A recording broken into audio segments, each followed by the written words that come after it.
Talk to you later. Bye-bye. Where are we going? We're going to VidCon. Yay! Woo! We wanted to record the sign of Welcome to California because we're in California now, but we were busy watching Treasure Planet. Yeah, we just looked up and like, oh, there it is. 4 minutes now. Now if you can get around this Practicing. Playing Tetris in the car, even on a phone, he's still pretty boss. Windmill Forest. Look at him go. Keep it up, friends. You're doing good. Loki. Oh, hello. Just got in the hotel. This is pretty cool. And then they gave me a bag. I don't know what's in it. A bag, and it says Tumblr, even though I don't have a Tumblr. Oh, I got a camera? Wait, what is this? Yeah. Not for me. Look, here's the camera. You should film on that now. So there's like stuff in here too. There's a Tumblr hat. Ooh. Here, wear this for me. I have a Tumblr. That's, yeah, you deserve it more than I do. Alright, we're gonna find people. We're gonna do it. James is wearing my hat. Yes. Because I'm not worthy of it. We're gonna go find the squad. This is gonna be awesome. Yes. It's happening. Oh my god. We got our passes. Fancy, fancy. I'm not supposed to be in this area because it's public, but I mean, whatever. Don't tell anyone. Shh, shh, shh, shh, shh. We're trying to find Tony. We're on the phone with them. This is hype. We're so close, but so far. right? Tony! Are you Oh my god, I am vlogging. Oh my god. Oh my god. It just found us. Oh my god. What's your name? You're the first person we ever met here. Like, you just got here like 5 This is so real. Yes. Tying a shoe. And we found Dan! Yay! Now we don't know what to do. Don't walk away from us. I look right in the sun now. I can't see anything. Oh, there it is. Perfect timing. That's for you guys. I already ate. Yeah. Let's go find somewhere to sit. We couldn't find a spot to eat. So we're sitting in grass. Like peasants. Right, we're talking about. This is James's room. There's VidCon over there. I can see You can see VidCon from here. James, explain. Oh, you can see someone in the thing there. Oh god. Ooh, spooky. Oh. James, explain what just happened in the elevator.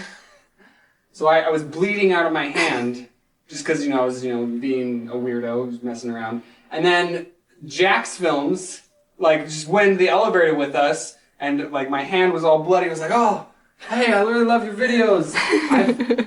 And I was like, I make videos too, it's whatever. And, I told him. And I was, really worried he would, try and shake my hand, and I'd be like, but he didn't do that. Yeah. I'm So gonna we agree with that. talked to Jack, and Tony wasn't there. Oh, yeah. Sorry, I Tony. don't like these people. Are these things $1,500? The world may never know. The world may never know. Look who's here! Oh, it's not a Yay! We're in James' room. And we got the bags. The bags.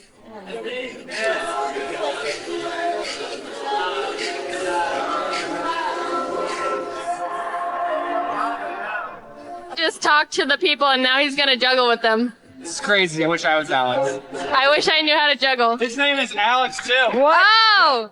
Leaving the animation squad for the Alex squad. Go, Alex! Oh! And when I say Alex, I mean both of you. Tony here? We don't know where Tony went. He's gone forever. What? Okay. Thank you. Yeah! Woo!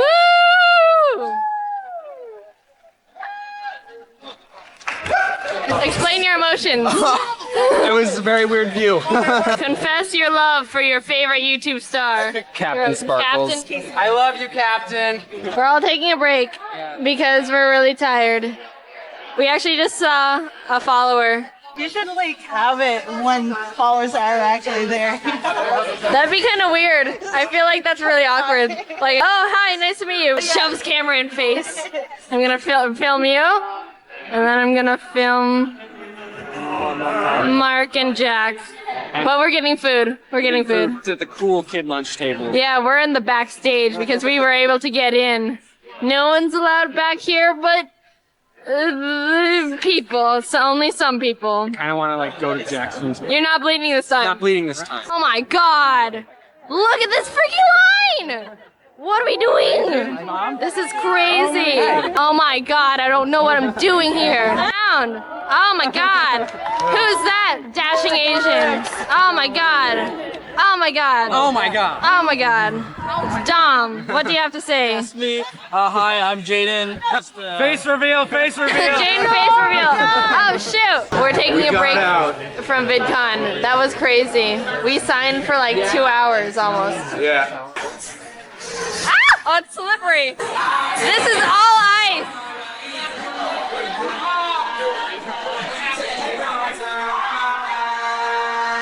Oh, there you go. Yay. See him? Smash my red card. Who let us in here?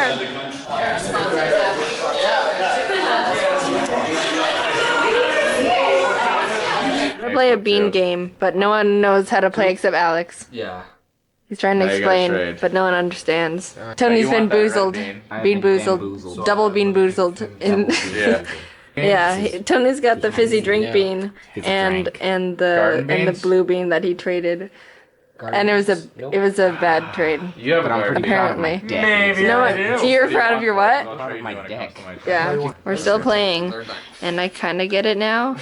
But look at all my wax beans. Thanks. I'm the wax bean master. Okay, my turn. Boom.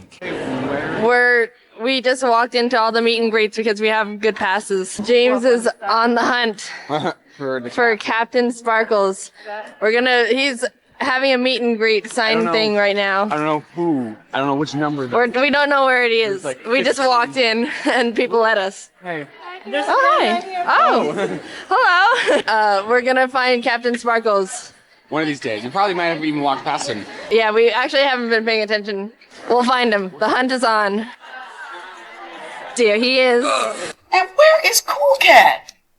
There he is. He's right there. Oh, we also stole some Sharpies. We didn't mean to. We didn't know it was his. So we're waiting. Yeah, still waiting. Still waiting for Captain Sparkles. While we waited, we built this nice tower. Hope to Yeah, we hope he likes it. It comes out soon too. Yeah, we've been waiting for a while. I hope because you're James is being nice. We literally have the passes to go up and cut everyone in line, but we have morals. But like it would also be awkward to like everyone in the back of the line too.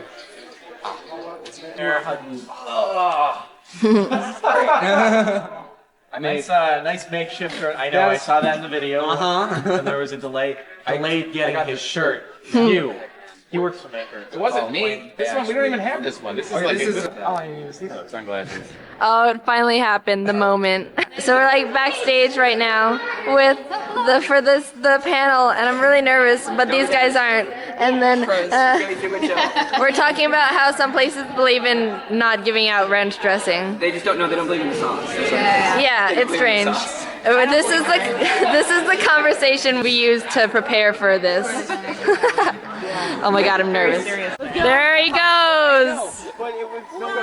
Some say he's still going today. The whole squad's here. Oh my god, this is so awesome. Okay, we got some crazy stunts happening. Oh god. Oh no. Oh my god! I like drove into the car. I almost died. I asked him if he was gonna jump over this, and then he said yes. Oh my god. No, oh no. Oh! Yeah, dumb. I will now jump over the arrow. Oh, that was close. Oh! I concede. Oh, the champion remains. Sack the M&Ms. Oh, fail. Want to kick it? Ah! Twice! Oh shoot! Look what's happening here. This guy with 2 million. What do you have to say? Student becomes the teacher. Oh my god. The lowest point of Dom's life. Is it good? It's great. That is the best shoe tie Rate I've the ever shoe felt. tie 10 out of 10. I actually want him to redo the other one. Look who we just ran into. Oh my gosh. It's so good to finally. I never even like met them before. And then like, oh my gosh. It's like, oh my gosh. Oh, it's so awesome. Almost 2 years working with you guys. We finally got to meet at VidCon. I know. Oh my gosh. Awesome. Yay. We're about to go to Disney. Yay. We're eating food. Oh, I thought you were gonna give me a. Yeah. James is on his, what, 4th orange juice? I paid $6 for this OJ. He's getting his money's worth out of orange juice.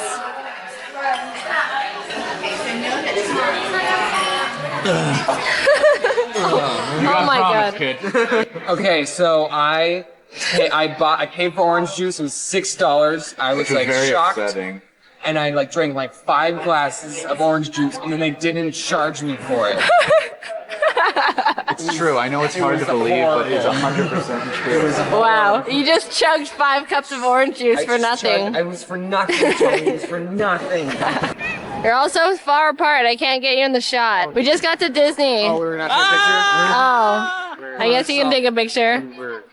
Okay, so people will screenshot that. We just got to Disney, and now we're gonna have fun. This is our last day together, squad. This is my fun face. How beautiful it is. Oh, we're in. We're in the most magical Disney place on the earth of Disney magic. What? My friend's over here, look. See, oh, I tripped on the railroad tracks. Minnie. Mickey's all right, but Minnie is an excellent cook. Minnie's a babe. Yeah, she's a total hottie. Ship Alex and Minnie. Say what you want about everyone else, but Malix. she has some nice ears. Look how cute. Oh, yes. Okay, we can go. That's all I wanted. If you just walk out with that, then I don't think they'll stop you. They're like, wow, look at that. Oh my god! Ah! Oh, I caught it. Here you go. That didn't happen. Cut that part out, Jaiden. We're here. Disney! Look at a horse. No, we're looking at No, I'm zooming in on the horse. Hold on. Film me getting on the horse Film you. without permission. Film you getting on the horse. Film you stealing a horse at Disneyland. would die. So much fun. Oh, it's so much fun. Oh my god. Oh my god. Alex is filming. Oh my god, behind the scenes. Oh my god, Disney. Behind the scenes of behind the scenes. Oh shoot. Bwah. Vlogception. Bwah. We just learned some secrets about Jaiden. Yeah, we're gonna get on It's a Small World, and the only reason we're going is because when I was little, I cried on the entire thing because I was scared of the dolls, so we're just gonna see if I cry again. He thinks, well, we got a bet here. Yeah, I think Oh yeah. he thinks she's gonna cry. Put in the comments, hashtag is Jaiden gonna cry on, I don't know, it's a long hashtag. James are gonna cry together. Oh my god, it's happening. Jaiden gonna cry? I feel it building up. Oh no! Memories just coming back. The flashbacks are happening already. We just got off the ride. I have frozen stuff. I only cried a little bit. She didn't cry. I told you guys. I believed in Yeah. her. Whoever thought I would cry. All the haters. You all owe me $5. Ha! Yay! So we're at the Cheesecake Factory. Alex left.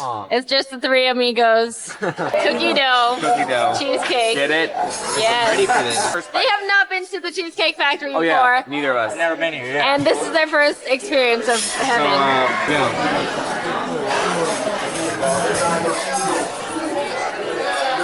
Do you like it?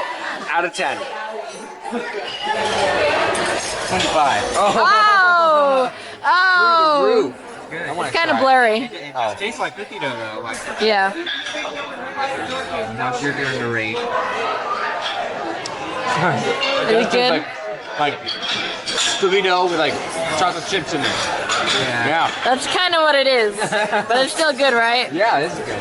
Yay! Who doesn't like cookie dough? So I'm editing the vlog for the VidCon trip.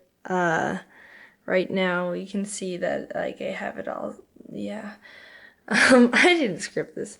I that's a bad habit I'm starting to have. I'm not scripting anything until it's turning out crappy. I realized I forgot to record a proper outro. It kind of just ends on the cheesecake, and that's not really a satisfying ending. So I just want to say goodbye. This is the end of the video. And I want to say thank you to everyone. This trip was mind blowing. Going in, I didn't know what to expect, but whatever I was expecting, it really surpassed anything I could have ever dreamt of. And I'm really thankful for you guys. I'm forever indebted to you. You guys are like, oh, thank you for making videos and you make me smile so much and you're such an inspiration. But I mean, you guys are really the ones that are helping me. So thank you so much. This trip surpassed anything I could have ever dreamt of. I mean, this was incredible. I never thought I would ever get to this point in anything in my entire life. You guys make me feel the happiest I've ever been. So, thank you for watching. I honestly love all of you. And yeah, see you next VidCon, I guess. Woohoo! Bye. Remember when Pokemon sent me every single one of their Gen 5 sitting cuties for me to rank? Turns out they really liked that video. So much, in fact, that they said, "Hey Jaiden, awesome video. Why don't you come to Japan to watch the Pokemon 2023 World Championships?" Our treat. You won't have to pay for your flights or hotel or nothing. I've been to Japan once before in my entire life, and it was back in 2018 with my family. We did a bunch of fun little Japanese tourist things. It was a phenomenal trip, but ever since then, I've always wanted to go back and do all the awesome nerdy stuff Japan has to offer that I didn't want to bother my family with. At the time, they didn't even know who Luffy was. They would have been so lost. So when Pokemon extended their hand and offered to fly not only me, but Jacob out to attend the biggest Pokemon tournament in the world, I jumped for joy. Free trip to Japan! The tournament was only going on for a single weekend, but Jacob and I planned to stay there for 3 whole weeks to do a bunch of said extra nerdy stuff. We were pumped. Eventually the time came, Jacob and I were packing up all our stuff, and decided we both would bring an extra suitcase so we could treat ourselves a bit and buy a bunch of cool stuff while we're there. Don't judge us, we're anime and Nintendo-loving impulse buyers going to Japan. A game plan was needed. We were being responsible. 2 extra suitcases was definitely gonna be enough. Yep. Equipped with our extra luggage, we headed off to the airport. Pokemon straight up gave us business class seats. We didn't ask for them or anything. So when we boarded, we realized we had the seats where you could lay down. There even was some sort of seat divider that acted like a car window, so I could roll it down and bother Jacob whenever I wanted. Quick little 11-hour flight later, and we were in Japan. It was time to have the best trip of our lives. I'm not joking. I had the most incredible trip and got to do things I won't ever forget. And I won't, because I've now plastered it onto the internet forever. We landed midday Japan time, so we decided to go to the first thing we wanted to see while abroad. Japanese McDonald's. I couldn't order anything except fries, but Jacob and I both dropped our jaws when we saw something called the Double Big Mac on the menu. I thought Americans already went big with the Big Mac, but Japan did the impossible, just to send a message. What a magical place. Let's begin with the next morning. Pokemon planned a bunch of cool stuff for the creators and partners they flew out, beginning with a group field trip to the Mega Tokyo Pokemon Center. Jacob and I woke up early for it and missed the bus they had for us. And it totally wasn't completely my fault entirely, because I hypothetically didn't read the schedule correctly and was taking my sweet time getting ready. Why would you think that? So we had to take the trains on our own to get there. Anyone that remembers my first Japan trip knows the trains were me and my family's mortal enemy #1. We kept getting it wrong, and it was failure after failure the entire trip. You'd think that with all that prior experience and struggle, I would have grown as a Japanese train understander, right? Nope, we got on the wrong train. But at least we were having a good time. After a lot of freaking out and mental strain and regrets, we finally arrived at our destination, and although by the time we got there they had already finished looking at the Pokemon Center, we were able to grab a quick snack with the group at the Pokemon Sweets Cafe. I meant to take a picture of the Pikachu waffle before I ate half its cranium, but I forgot, so this is what you get. Now that we were with the group, we were able to travel with them for the rest of the day, so we packed into the bus and headed off to a traditional tea ceremony where we were taught all about how the tea masters would make tea and tea etiquette and all these things about the significance of tea in Japanese culture, all while getting to taste the tea master made. Again, I meant to take this picture before I took a chunk out of the little sweet they gave us, but here we are yet again. I'm just not that great at this. They also served us a really special lunch of super fancy bento boxes, like so fancy that the host was like, dude, I've never even had these bento boxes before. I was super excited, but I don't mean to be ungrateful or wasteful, but the box was full of super fancy, complicated fish and seafood. I knew going to Japan I'd have to be flexible with food because it's really hard to be vegan or even vegetarian there, so I really tried to eat as much as possible and look thankful. But yeah, I struggled a lot. But I still had a great time and it was an honor. We were dropped off at the Yokohama Chinatown and left to explore a bit until dinner in a few hours. Everyone separated into groups, and Jacob, Stefan, the guy that sent me all the sitting cuties, you guys remember him, a guy named Steve, and I went and pursued the street food a bit before stumbling into a little arcade with a bunch of crane machines. I got this silly little bear minifigure. His name is Chico, so I decided to innocently carry him around in my pocket for the entirety of the trip. You know, because he was silly. This single action severely changed the course of my mental stability going forward. You'll see soon enough. But look at these cute photos I got with them. We had a great dinner, headed back to the hotel, got to hang out with our good old Pokemon rival Jan a bit, and called it a night. The next day we all got to do some private shopping at the Pokemon World's pop-up shop. I'll just say we bought way too much stuff that we also don't regret in the slightest. I even got this video of Jacob grabbing more and more sitting cuties as the workers kept reorganizing them to keep the display looking perfect. We walked out of there with 3 giant bags of stuff. But it's okay, because remember, we anticipated this with our extra suitcases, which I am starting to wonder if they are going to be enough, but surely we will come down. We were then all taken to the creatures' offices. You know, just the place where they make Pokemon cards. It was gorgeous in there. They had these awesome sculptures of giant Pokemon cards with crystals, and all the walls were lined with 3D card art. It felt like I was in a building with a lot of significance. Because I was. We got a tour around the building, met the TCG card testers, and were able to ask them questions about their process. Even got to have a little Q&A session with Atsushi Nagashima, the game director of the Pokemon TCG. It was funny, one of the people in our group asked how they chose which Pokemon to make cards for. A good question. And then followed it up with, I really like Mantike, but there's only 2 Mantike cards that exist. And the assistant pulled up a list of all the Pokemon Mantike cards that have ever been created, and sure enough, there were only 2. The director chuckled and was essentially like, yeah, sometimes Pokemon get lost in the cracks. We kinda just make cards of Pokemon I like. For example, my favorite Pokemon is Gengar. And you know what?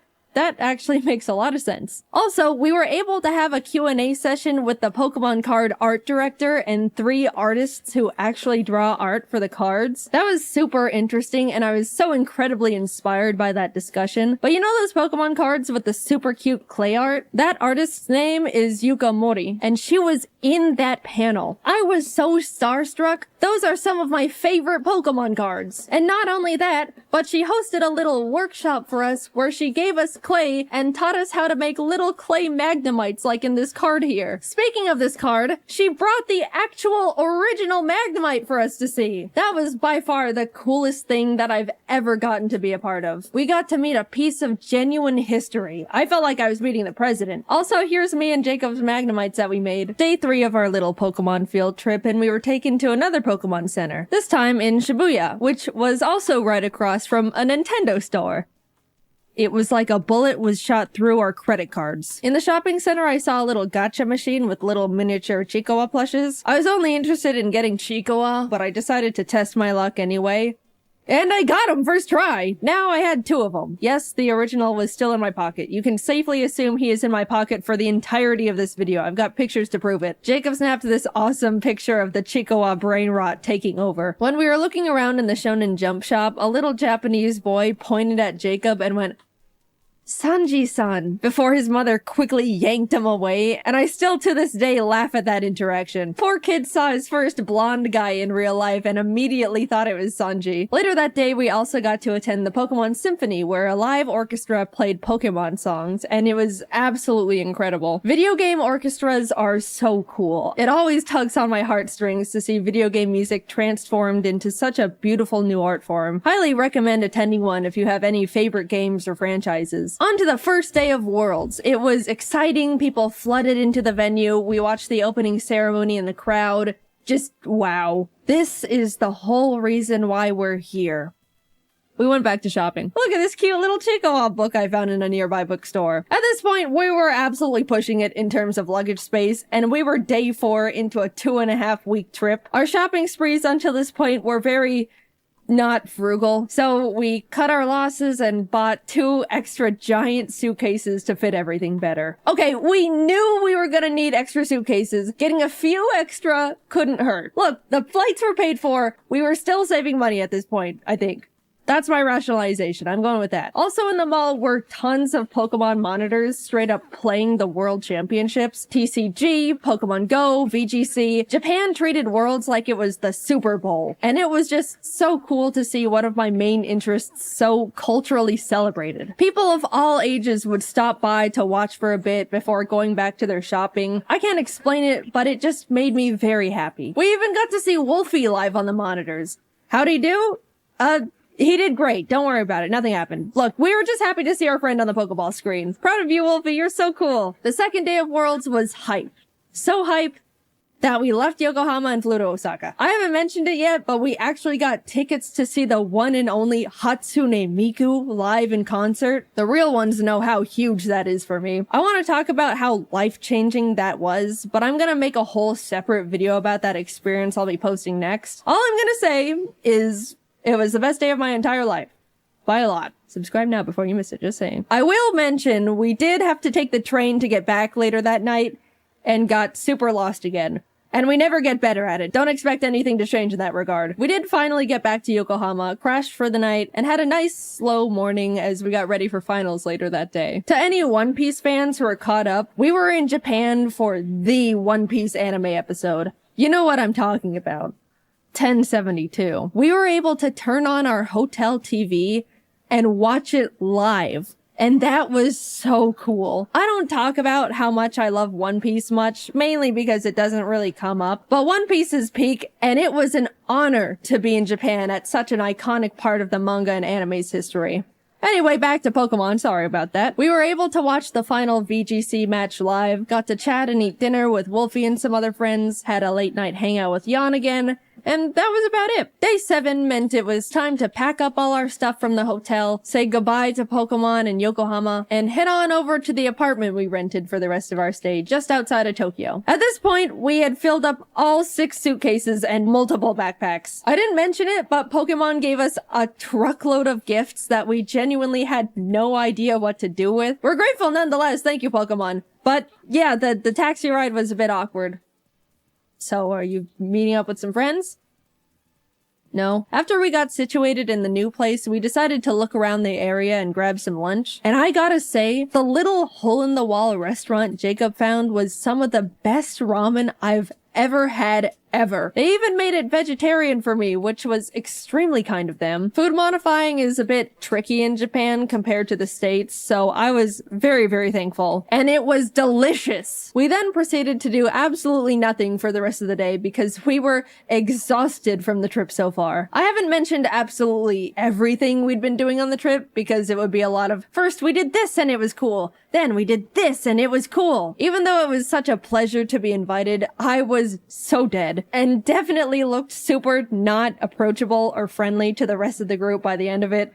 Sorry, guys. But neither time nor Japan stops for anyone, so we had to keep on chugging along. There were a bunch of friends we wanted to see while in Japan, and one of them was Connor. He wanted to take us to what he deemed his favorite Italian place ever. I asked if it was like fancy Italian, to which I was given the answer of no. So we get there, having a great time, and suddenly we realize Junichi Masuda, the director of Game Freak, is there having dinner. Not a fancy dinner, my ass. I then looked down to see the Freddy Fazbear FNAF t-shirt that I am wearing. Not the best Jaiden moment to exist, but hey, what can you do? The food was phenomenal, though. I already mentioned the best ramen I've ever had while on the trip, but this was genuinely the best pasta I've ever had in my entire life. Maybe even a top 3 meals ever for me. I don't know what the other 2 would be, but that Connor place is definitely up there. The next day, we went to the One Piece store in Shibuya and bought a lot of stuff because there was a lot of topical and hype things in there, as you could imagine. If you don't get it, go catch up and come back. Don't worry, it won't take too long. My favorite character is Mihawk, but out of all the stuff the store had to offer, there were only a few stickers and a single keychain for Mihawk. I'm still mauling about that one. I just want more Mihawk. Is that too much to ask for? Even this guy got better merch. The world's greatest swordsman deserves better. I guess I'll just take my Zoro and Law stuff. That's cool too, I suppose. I also found a bunch of Chikawa stuff in a Kittyland store, and this is truly when you get to see where things start going downhill for me. I just like the funny little cartoon bear thing. What? Is that such a crime? I don't remember what we did the rest of the day. I think we just crashed and passed out. This trip,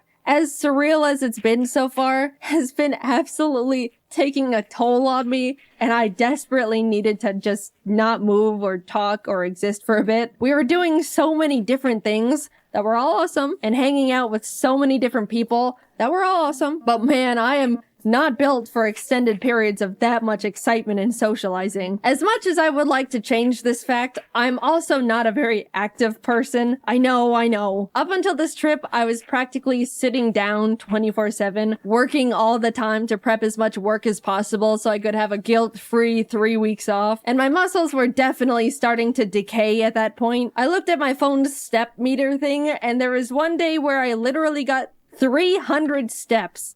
That's pathetic. And suddenly, I'm logging over 20,000 daily. My body was screaming. What the hell are you doing out there? Please stop. Plus, we were in Japan during the hottest, most humid time of the year. Every time we left the air-conditioned luxury of a building, we would immediately be drenched in sweat. Look, I'm used to the heat. I grew up in Arizona, but even this was too much. So yeah, crash and burn it was. Tokyo Disneyland was a bit underwhelming. It felt like a slightly worse version of the one in California because of the oddly spaced layout and surprisingly empty vibe. We did go to a Stitch-themed show thing, and as we were walking in, a worker stopped us and said, "Oh, excuse me, Stitch only speaks Japanese," like warning us it's not super tourist friendly. But I just think the statement of Stitch only speaks Japanese is hilarious. We went in anyway, and yep, Stitch only spoke Japanese.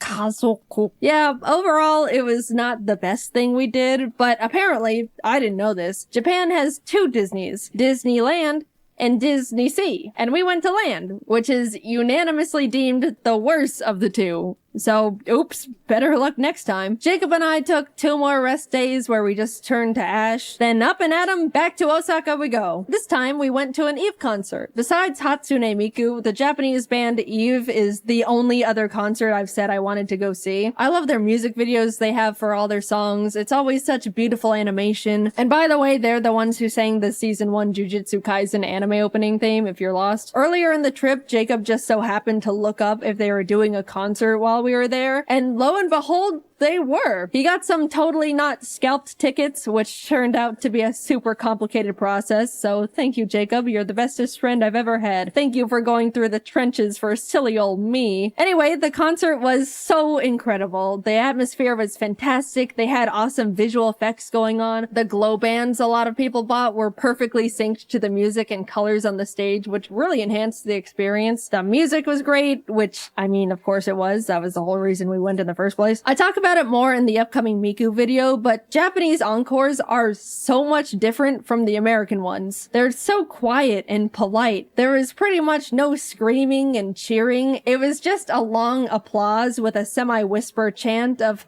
"Encore, encore." And they also made us wait like 5 minutes for them to come back out. My hands were getting itchy just from clapping so much. That's how long it took. And then when they finally came out, they ended up doing like 5 extra songs. I mean, I'm not complaining, but after the 4th time thinking, man, that was a great last extra song. Well, time to head home. Wait, another, it starts getting a bit comedic. This is just a side tangent, but Jacob went off to use the bathroom before the show started and came back 10 minutes later like, dude, this is crazy, but it took me a bit longer to find a bathroom because there were so many extra women's bathrooms, which is like, whoa, that's actually so smart. There's always such a huge line for the women's bathroom compared to the men's in any scenario. I was just shocked Japan was like, okay, then we'll make more women's bathrooms to fix that problem. Like, it was so simple. I know in America it would probably turn into a stupid political thing, but it made me so happy Japan just implemented such an obvious and straightforward solution so easily for the gals. The next day, we headed over to Universal, which was hands down the best amusement park I've ever been to.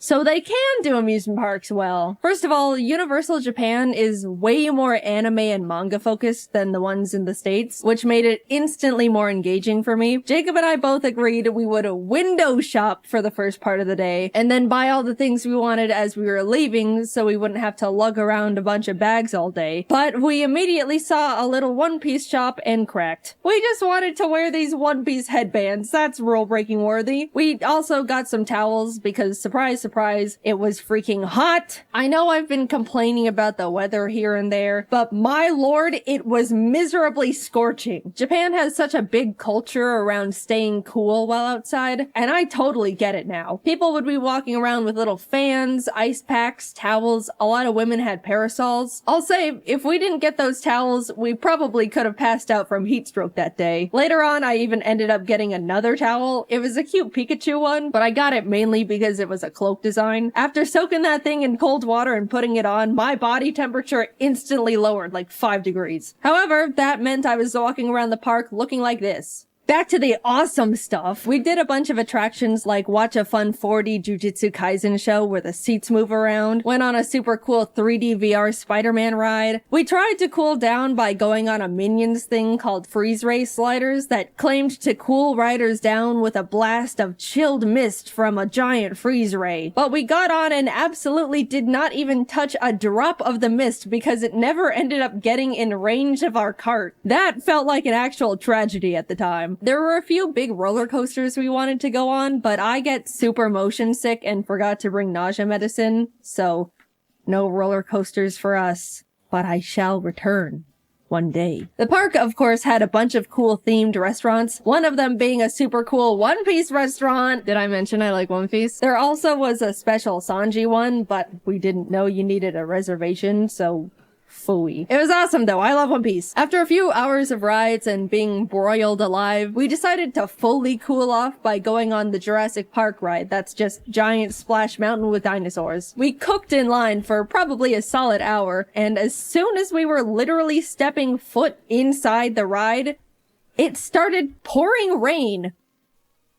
Now that's just not fair. I don't even understand how that happened, but whatever. We started buying all the stuff we window shopped for as we waited for the One Piece live show to begin. Again, please refrain from judging. I am being vulnerable and open here. By the way, as we were walking around, we stumbled onto a little Mario-themed show just out in a courtyard area. They played some fun little custom songs and had all these dancers alongside the mascots. And then out of nowhere, they started absolutely blasting the crowd with like gallons of water. I didn't even see it coming. It was like firefighters showed up to put out a giant fire, except the fire was a bunch of Japanese people. The time came and we got to file in for the special One Piece live show, and even though Jacob and I didn't understand a single part of it because it was all in Japanese, it was awesome, and the costume design was phenomenal. It was a bit unfortunate though, because the seats were all in like a half circle formation around the stage. As much as they tried to make the show enjoyable from all angles, it was pretty hard to see the main things going on in the center. My only true complaint though is that Zoro didn't come to our side at all. All the other characters rotated around so we could see them, but Zoro only did it at the very end to take a bow. Also, Mihawk being included would have been nice, but it's okay. By the time we got to enter Nintendo Land, it was like 9 p.m. We got up at 6 a.m. by the way, so we pretty much just rode the Yoshi's Island ride they don't have in the States and headed home because that's all the energy we had left. But even just seeing that, it was miles better than the one in the States. Also, we picked up a little dinner at the 7-Eleven near our our hotel. 7-Eleven is actually awesome in Japan, by the way. And they had a few little Chiikawa plushie keychains, and I bought them.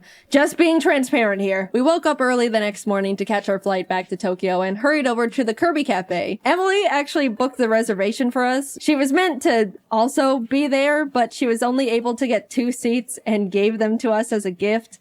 Emily, I will always be indebted to you for your sacrifice. The cafe itself was so well decorated with all these little Kirby things, and the menu was adorable. I got the star curry and a magical little fruity drink with a Kirby marshmallow that triggered my cute aggression. Jacob got the pizza and a Kirby burger, but since he made modifications, the staff asked him to not post a picture of the burger to the public. Like, they didn't know he was a content creator or anything. I guess they just didn't want the public to see a naked Kirby burger. We also both got desserts. I already decided I was gonna consume the Kirby. The presentation was beautiful. It was literal art on a plate. Taste-wise, it was decent. The body was some sort of gelatin, which I wasn't too crazy about, but the rest was super tasty. I did my best, but he ended up looking like he was in a horrific accident when I threw in the towel. The cafe also has a special little private store connected to it. And yeah, what you expect happened definitely happened. We left with full bellies and bags, continued to look around the shopping center the cafe was connected to, and ended up walking into a gacha store. I am about to be very vulnerable with you here. This is one of the lowest points of my entire life. Please don't think too much less of me after what happened in that gacha store. So I walk in, spot Chiikawa, beeline it to the machine, obviously. Like I mentioned before, I'm only interested in Chiikawa, so I was only playing for him. But by the cursed luck of the gacha gods, I just could not get him. I was going back and forth between the machine and the coin exchange, getting multiples of every other little guy, but no Chiikawa. I could feel the workers' glances at me, probably because the desk they were standing behind was right next to the machine I was grinding. But after way too much money, he dropped. I got my well-earned, horribly priced at that point, Chiikawa. I then started looking at all the other machines, putting some coins in a few here and there, until I stopped at one that had a line of animals playing band instruments. They were very silly, but there was a little pigeon holding up cymbals, and I really wanted to get him for Jordan and Kelsey. In went the coins. Tiger, elephant, fox. It was happening again. Everything except the one I wanted. Which I know more or less that's the luck with gachas, but it was getting to the point where I was getting surprised the pigeon was dodging me as much as it was. Surely the next one. What? Eventually, I had to go back to the coin exchange, and as I was about to put in more money, I saw out of the corner of my eye one of the workers peek out and take a look in horror at all the gachapons that were sitting at the top of my bag. They then raised up their hand and said something in Japanese while shaking their head, and I knew in my heart I was being cut off. No, please! I can stop whenever. Just a few more hits and I'm done. The pigeon is next. I can feel it. Why do you look afraid? What's under the desk? I got kicked out of a gacha store. I had hit an all-time low. I told my friends and they said they probably just thought I was gonna try and resell them, but I don't even know if that would even make it sound better knowing I was getting so many that they thought I was robbing them blind. I just wanted my little Chiikawa and pigeon with cymbals. We made dinner plans that night with a friend and we were just about to grab a taxi and head back to freshen up, but Jacob and I caught sight of a fun anime and goodies shop. Who do we think we are? People with self-control? We'll make it quick! We rushed in and split up for optimization. As I was looking around, I saw it. A whole section dedicated to Chiikawa. It was like someone put a freshly baked pie on a windowsill, and I was suddenly floating over to it. My eyes were zoned in, making sure I saw every single thing possible, putting Chiikawa after Chiikawa in the basket. Jacob eventually came over and showed me a picture he took on his phone. In my tunnel vision, all my eyes registered was that the picture showed more Chiikawa in the store. I immediately went feral. Where? Jacob's eyebrows went up in surprise and maybe a bit of fear. And as I looked at the photo again, I realized Jacob wasn't showing me a picture of a different Chiikawa section. He was showing me a picture of me at the current Chiikawa section I was standing in because he thought it was funny. And in my Chiikawa brain rot, I didn't even register I was in the picture. I just saw more Chikawa and went obsessive.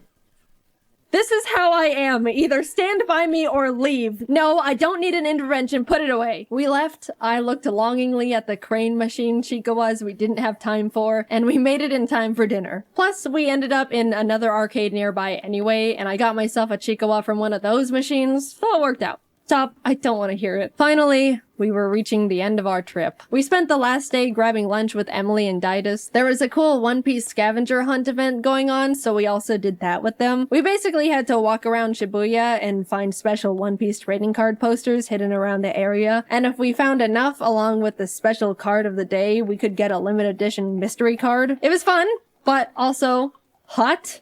And all my clothes were sticking to my body. Didus generously let me borrow his umbrella, and I jumped for joy as he showed me it was coincidentally Chikawa themed. I don't know what's wrong with me. All I know is that bear makes me happy. We spent a few hours completing the scavenger hunt, got our special cards, and bid them farewell. Always good to see you guys. Bye-bye. I accidentally stole Didus' umbrella. It looked so calculated. They knew how much I was obsessed with Chikawa. They'd been watching my Instagram stories. Follow if you want to see brain rot in real time. Emily, I have the Chikawa umbrella. I didn't mean to steal it. I promise. It's not what it looks like. Since we were leaving in the morning and wouldn't be seeing them again, they just let me keep it. But the side-eye Jacob gave me the rest of the way back. I didn't mean to— stop it! Getting back to the apartment, reality hit us hard. We needed just a few more suitcases. Again. In total, we ended up buying 6 extra suitcases to hold everything we collectively bought. And even then, it was a struggle making it fit. Jacob ended up going professional Tetris mode, perfectly fitting everything into the suitcases with quite literally no extra room to spare. We came to Japan each with a backpack, carry-on, and 1 extra big suitcase, and we're leaving with altogether 8 suitcases and 4 backpacks. We were lucky the taxi driver had a big enough car to fit everything because we didn't have much of a game plan if it didn't. Off to the airport we went, where we checked all of our excessive bags, paid a couple fees, boarded our flight, and headed home. That trip will go down as one of the best trips I've ever gone on. It felt like it turned into a celebration of everything that makes me me. All of my hobbies and interests, Pokemon, One Piece, at the last minute Chikawa. We got to do so many incredible things and were given so many opportunities I'd never even thought I could be a part of. I got to see so many friends that are normally so far away, ate some of the best meals of my life, and overall was just really happy, especially getting to spend it all with my best friend Jacob. By the way, if you wanted to know why in the world we got so many things, yes, a lot of it was for us. 90% of it all was for our friends. 100% of the Chikawa stuff was mine, but that's besides the point. If you want to see what we got them, also credit where credit is due, the majority of it all was from Jacob, because he's a great gift giver and even more incredible friend to the people around him. We're all nothing short of lucky to be able to call him our friend. You can go watch his Japan video. I assume it's already up, because we had to animate a frickin' 30-minute long video. My god, it was a lot. Thanks for sticking around. But yeah, I just had an unforgettable trip, and I owe the opportunity to the Pokemon Company for inviting us to Japan in the first place. I'm extremely lucky to be in the position I am, and will be forever grateful.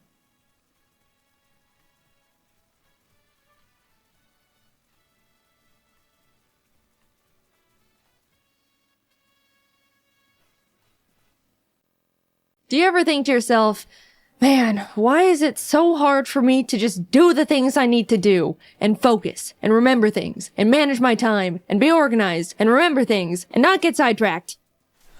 Ha! Yeah, me neither. When I was a kid, I was pretty much the picture-perfect depiction of a good student. I was well-organized, always turned in my work on time, got good grades. I even did my homework on Fridays instead of procrastinating until Sunday night. Sure, I didn't like studying and found it hard to focus during it, but who didn't? Saying all those qualities put together, that doesn't sound like the brain of someone with any kind of attention deficit hyperactivity disorder, does it? I was well-behaved, didn't feel like I struggled much in school, and didn't cause any trouble.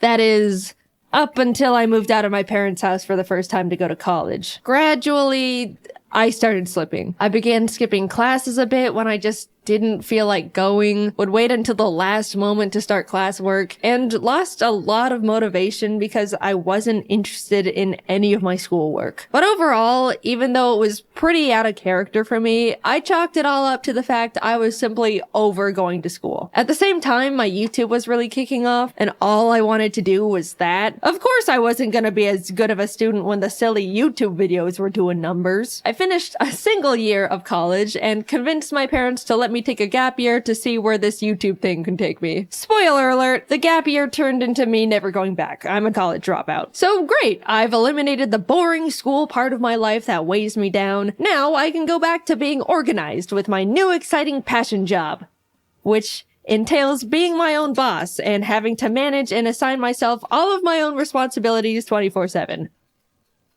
Why are the voices not getting quieter? It's almost like everything was going backwards. I was having a much harder time staying organized and focused. If I didn't want to do a certain type of work, I would have to shackle myself down in basically an isolation chamber to be able to get it done. If I found a new interest, it was all I could think about. And why is it so easy to suddenly be on your roof watching a YouTube video on how to know when you need new shingles? I really didn't get it. Child me had it held together more than current me. What went wrong? I could look back and recognize how everything used to be so perfect and easy. Look at tiny Jaiden and all her ducks in that row. I used to color code every single binder I owned, and now I don't even know where I placed the $20 I literally just had in my hand 3 minutes ago. I haven't even left the room. Genuinely, where could it can go? Despite feeling like I was downward spiraling for multiple years, I never suspected it could be something related to a genetic neurodevelopmental disorder. I just thought I wasn't trying hard enough and being lazy, or applying myself like I used to. Oh, the woes of turning into an adult, I suppose. Maybe the best years of your life truly are in high school. How upsetting. I didn't even enjoy those either. But then one day I got a text from my brother. I got diagnosed with ADHD. It was a pretty big surprise for me because growing up, he never really seemed to show any of the typical symptoms you associate with ADHD. You know, people would always describe ADHD to me as super hyper kids who would run around the room and scream and generally be a lot. That wasn't my brother. He was quiet and well behaved like I was. But when he started explaining his symptoms, the gears started turning. Yeah, I've always struggled a lot with focusing in school and having things hold my attention when it's boring. But like, I could hyperfixate on things I'm interested in and get really passionate about that stuff. Hearing him talk about his personal symptoms of ADHD made a lot of sense, and I felt very freshly educated on the topic. And you'd think that I would immediately start looking into getting a diagnosis for myself, because if you were paying attention, my brother's experiences all sounded very similar to the same struggles I've been having in my own life, but related to work instead of school, because I dropped out. But nope, I was just like, good for you, bro. Happy for you. Or, I'm sorry, I don't know. Anyway, back to struggling to simply open up my drawing program as if 2 blocks of iron were welded to my wrists. Imbalance of brain chemicals? Nah, this just happens from time to time. It's normal. Just the laziness kicking in. I hate Mondays, am I right? Even though I didn't instantly think there was a possibility of me also having ADHD, the mental seed was planted. It's genetic, so I knew subconsciously it ran in the bloodline. It took a few years after my brother was diagnosed for me to really sit down with myself and consider that I, too, could have ADHD. Shocking revelation, I know. Foreshadowing, where did you come from? Things in the focus and productivity department were just getting worse and worse. I had the attention span of a cartoon dog, would completely forget things as soon as they entered my head, would hyperfixate on random stuff like an addict, and there was constant civil war happening inside my head to get one thing done, even though I knew it would only take like 15 minutes. You don't understand.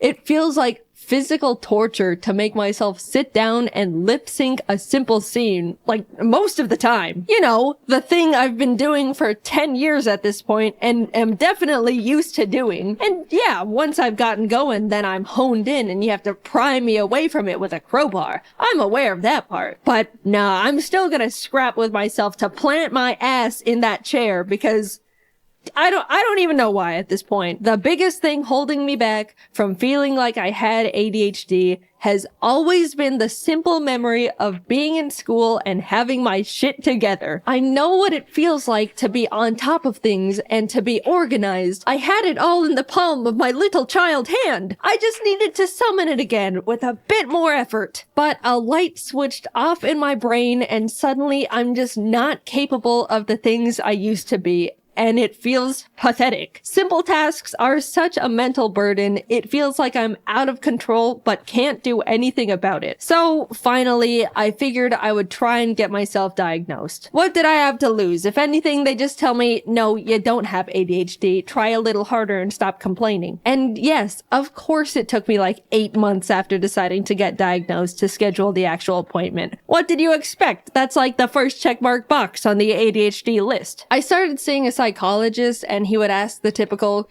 do you have a hard time focusing? And I'd go, yeah, like this one time yesterday, and then he writes something down as I continue rambling on this hyper-specific example way too long for a neurotypical person. I met with him for a few weeks and then it came down to diagnosis day. The nerves, man. I was so ready for him to say I'm a normal person who needs to suck it up. But instead, he was like, okay, so yeah, you definitely exhibit symptoms of someone with the inattentive type of ADHD.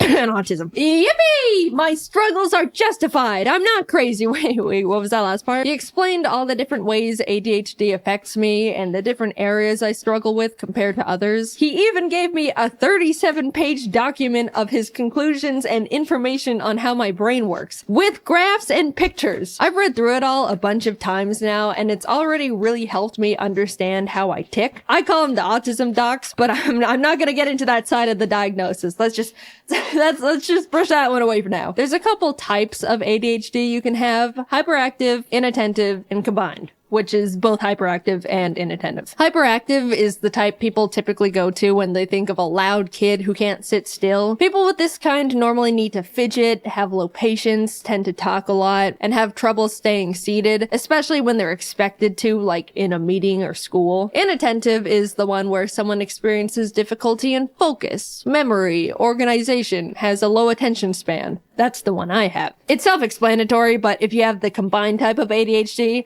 then you got it all. ADHD jackpot right there, my friend. I brought up during the appointments that I used to be such a good kid in school with seemingly zero ADHD symptoms, and how that part has always confused me. And he had a couple hypotheses about it. One, since my mom has always been a big source of my organizational influence, I was able to depend and lean on her for the majority of my school life for it. I felt like I was naturally capable of staying on top of things because she was right behind me the whole time, reminding me and guiding me through stuff. So when I moved out, everything started crumbling, which lines up pretty perfectly to when I did start struggling. Another explanation he gave was the fact that ADHD affects women differently than men, which is also less researched. Love to hear that one. Not only do women tend to be able to mask their symptoms better than guys, so it goes much more unnoticed, but they also experience ADHD differently. And research says there's a chance it can just start affecting women later in life. I'm no ADHD scientist though, that's just what I've been told by specialists. I don't know, I've just got the dang thing. Either way, those two explanations make a lot of sense to me and have since put my weird ADHD imposter syndrome to rest. I didn't really think that getting a diagnosis would change much about how I go about my life, but since getting my ADHD certificate and lollipop, it's completely revolutionized how I think and go about getting things done. It's still hard to get my ass into gear when I need to do one normal thing that's not difficult, but I'm much less hard on myself and will strike almost like these kinds of mental deals to loophole myself into getting things done. Like, for example, if I really don't want to edit a video, I'll say to myself,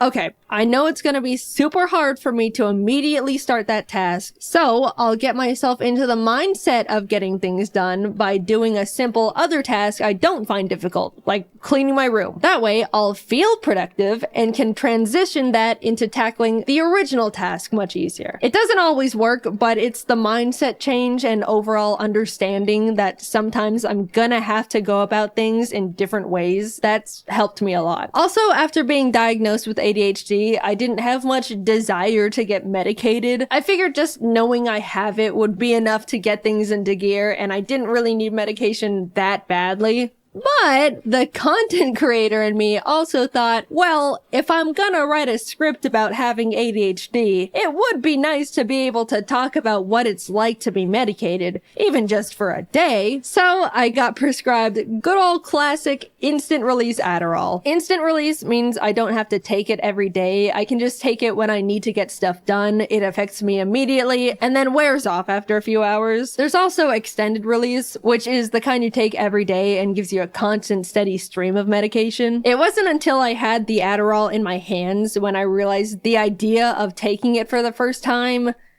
made me nervous. Like, what is this thing gonna do to me? I have so many friends with ADHD, honestly a higher ratio than friends without it. That's how it goes in content creation. All these MFs have it. They were all telling me that it's awesome, how you'll take it and immediately feel like a god, and you can do anything and it's incredible. And yeah, that sounds great, but also like, what the hell?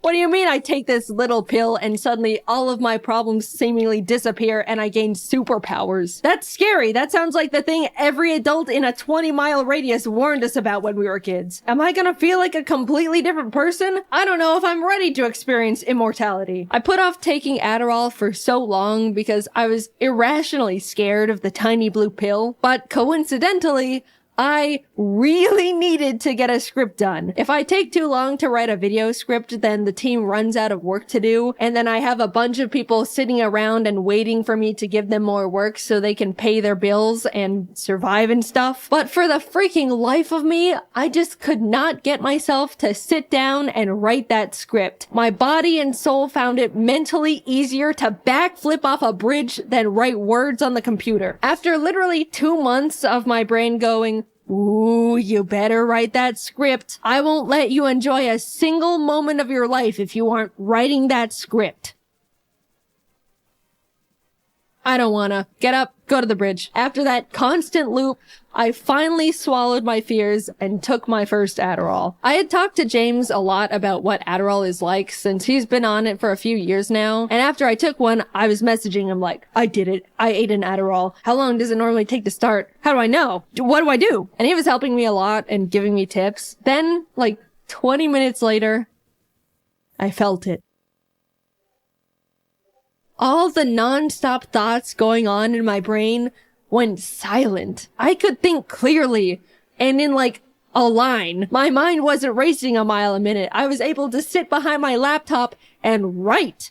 It was incredible. I was messaging all my friends about it the entire time. I can write my script and not get distracted. I don't have to take a mental break every 10 minutes. I can remember things. Kelsey sent me a message and I thought, I'll check that in a bit. And I remembered to check it in a bit.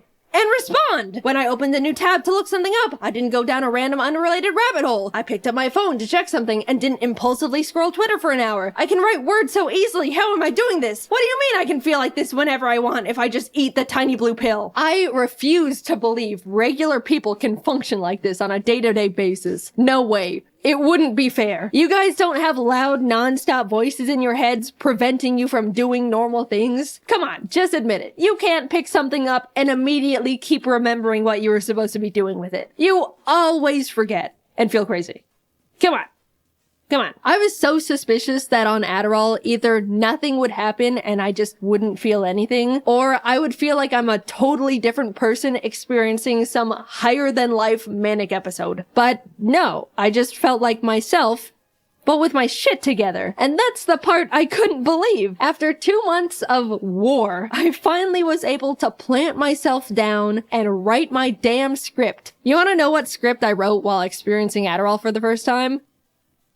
This one. I was struggling to write a script about ADHD, and the thing that finally pulled it out of me was Adderall. Come on, you gotta admit that's funny. Yeah, it was great. I didn't think my head was loud before, or I was that impulsive, or had that hard of a time focusing. But now that I've been able to peacefully sit in one spot for hours and not need to take a break, or check social media, or get distracted by some stupid tangent I don't actually care about, yeah, this changes things. I still can't believe what I was able to accomplish. Writing a script in 3 hours. compared to my typical 12 hours, aka one mediocre thing with no struggle at all. And you want to know what I did right after I wrote this script?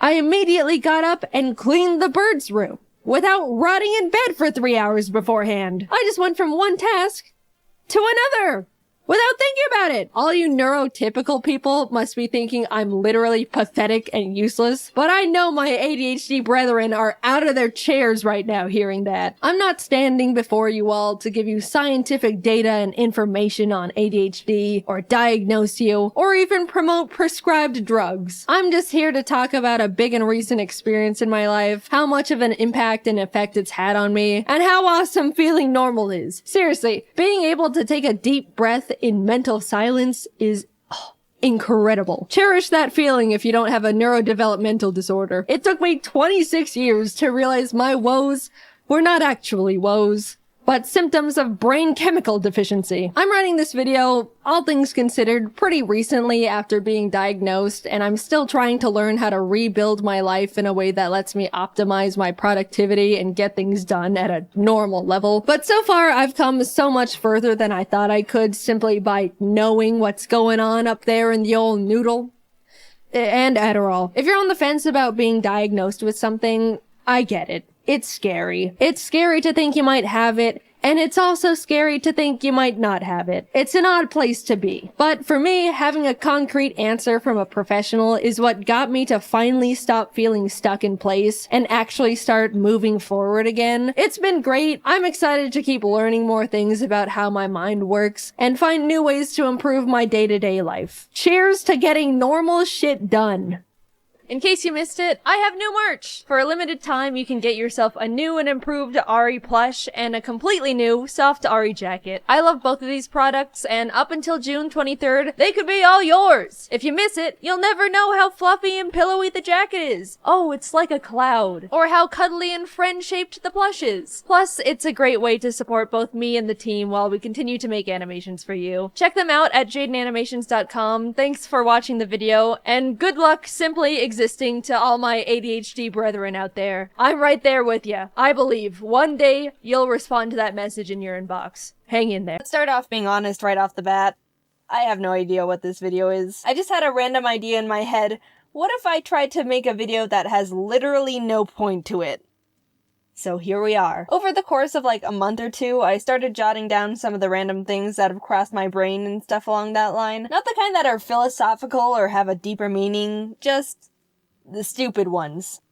This video might change the way you view me as a person. Whatever, I don't care. Let's get started. I was going through my phone contacts the other week, and I was like, you know what? I want to get rid of the people I don't really need to have in here. Some contact spring cleaning. So I started deleting people I've never talked to, and the further in I got, the more I was thinking, who are these people? Where'd they even come from? Jacob Acorn? I've never met a Jacob Acorn before, the frick? And then there'd be people where I only added their first name. Ashley, I'm assuming Newberry? Yeah, delete. I don't talk to her. Ooh, wait, wrong Ashley.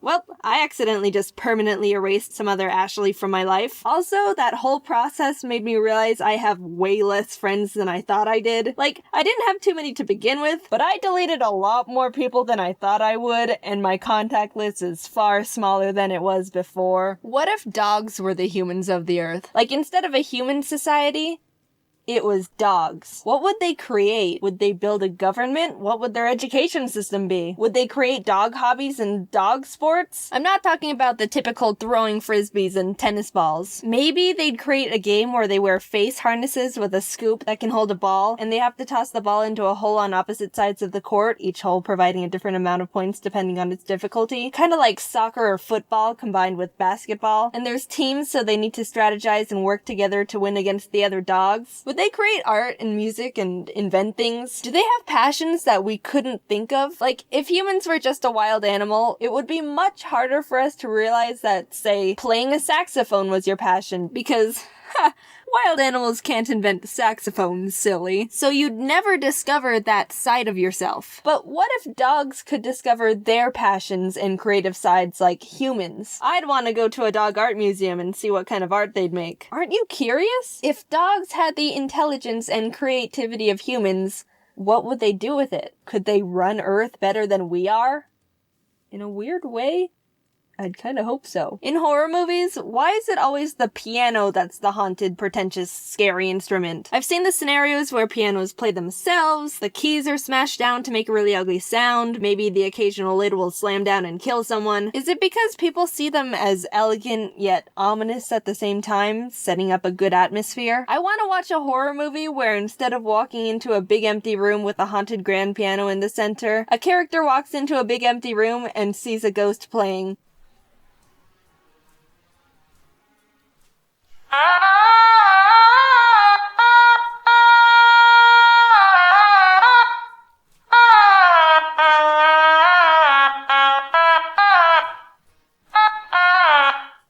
I'd be much more engaged in a movie like that. Just saying. Why does nobody talk about half-popped popcorn kernels? They're just as good as the full-popped ones. After you've consumed 97% of your popcorn, you get to the kernels at the bottom, and instead of throwing them all away, you should crunch on the ones that are semi-popped. Heck! If you don't eat the half-popped kernels, you're missing out on some of the best things in life. One time I was at the grocery store getting groceries.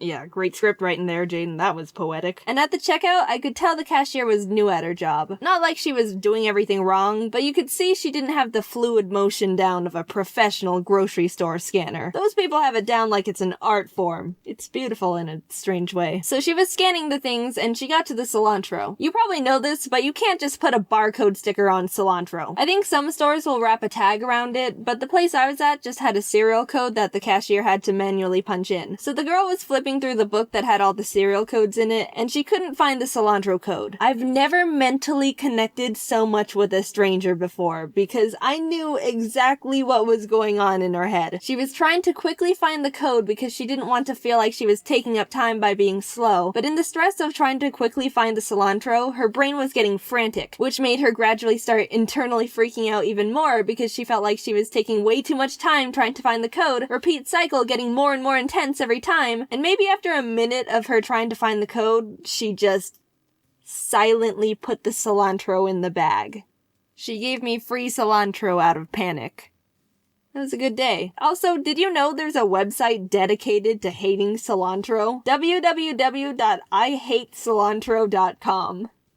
They write haikus. Stressing about a close deadline is kind of relaxing in a sociopathic kind of way. We've all done it. You procrastinated a bunch on a project and are in the phase of crap, because it's due tomorrow and it's already 10:45 p.m. and you've only got like 0% done. But if you think about it, it's kind of nice to see it as, well, I'm totally stressed and panicked out of my mind right now and would rather just self-implode, but this feeling is only gonna last for a few more hours, since the deadline's so close. If you didn't wait until the last minute, it would have been a less intense but drawn out feeling of dread while working, versus this approach, which even though is 10 times more mentally and emotionally draining and likely very bad for your health, only has to last for like 1 day, maybe even 12 hours if you really push it, so pick your battles. But don't say I told you which one to choose. I'm not responsible for any crummy projects you haphazardly spit out. That's still you. My parents' house had really big windows in the living room, and sometimes birds would fly into them. Most often hummingbirds. Whenever one did, I would go outside to where it landed, and if it didn't die from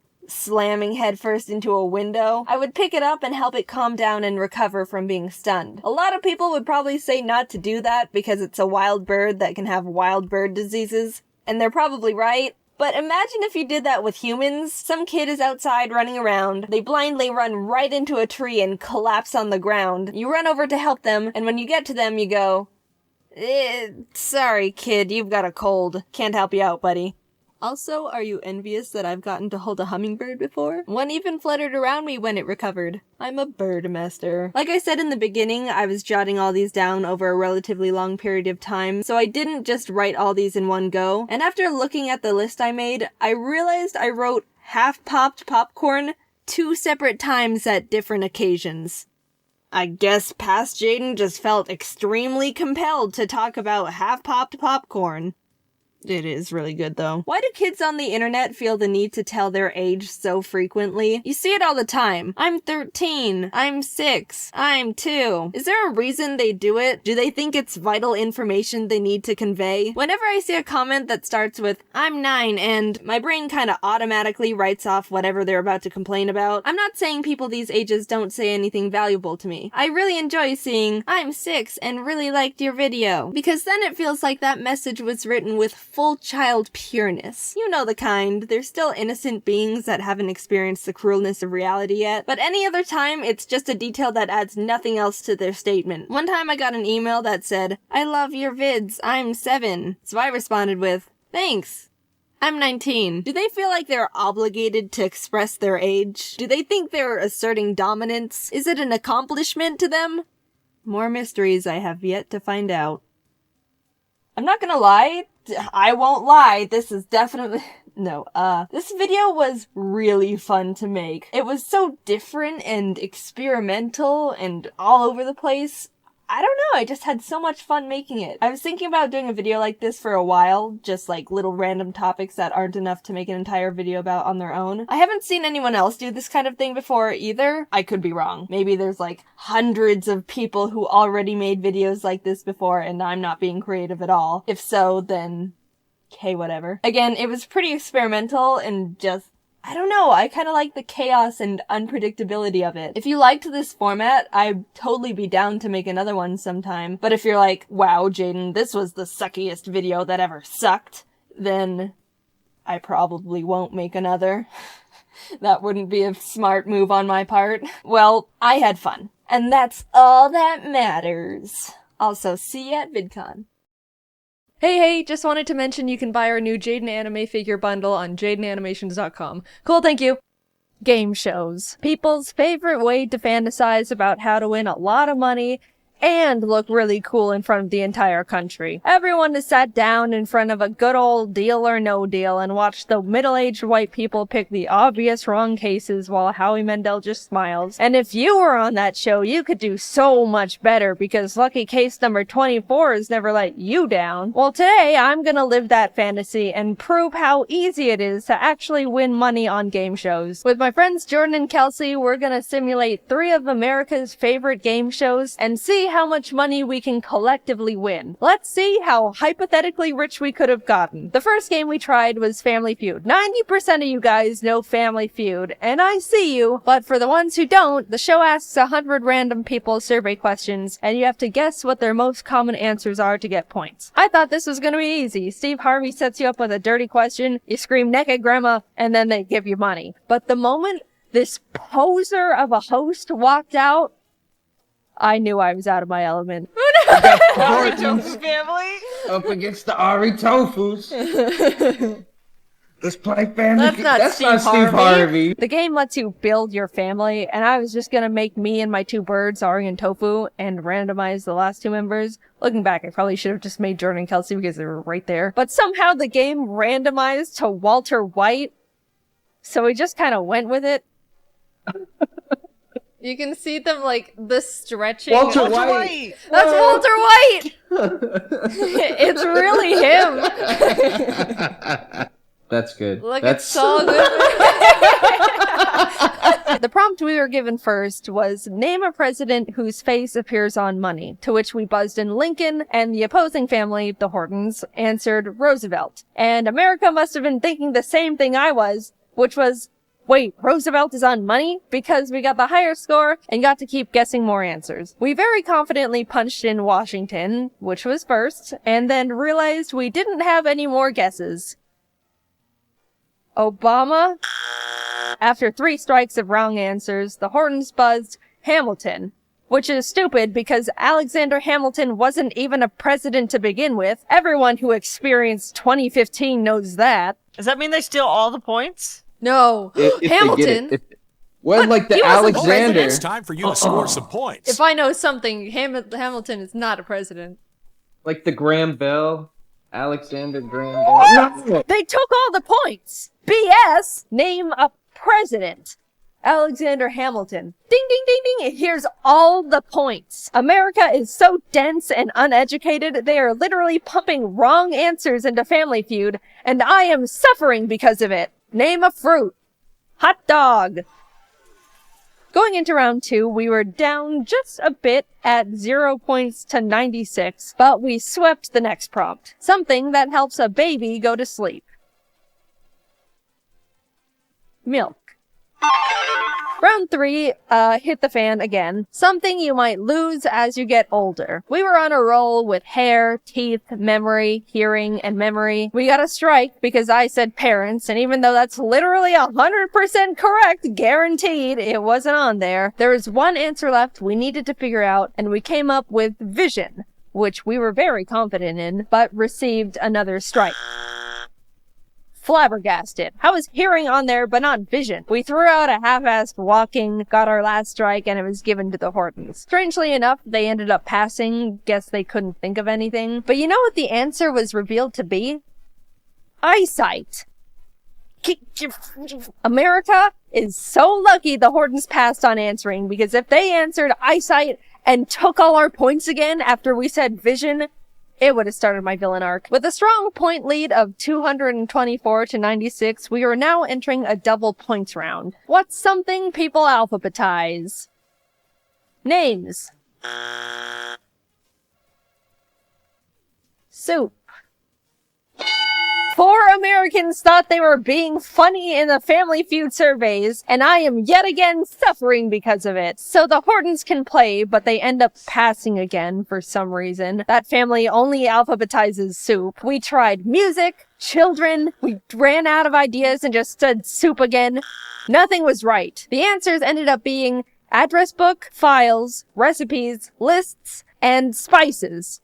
Which spices I beg to differ. There's no way the typical American has curry powder and garam masala in the front. They have salt, pepper, and garlic powder, and everything gets shoved in the back until they die. So now we were on the last round, which was fast money. They give you one last prompt with one answer, and if you guess it, you get the chance to actually win money. Name something that runs on gasoline besides a car. I buzz in with a strong bus, which was incorrect. I'm not wrong though. I see you going to the comments. Google says a bus is a separate vehicle from trucks, cars, vans, lorries, etc. It is not any of them. That's what Google says.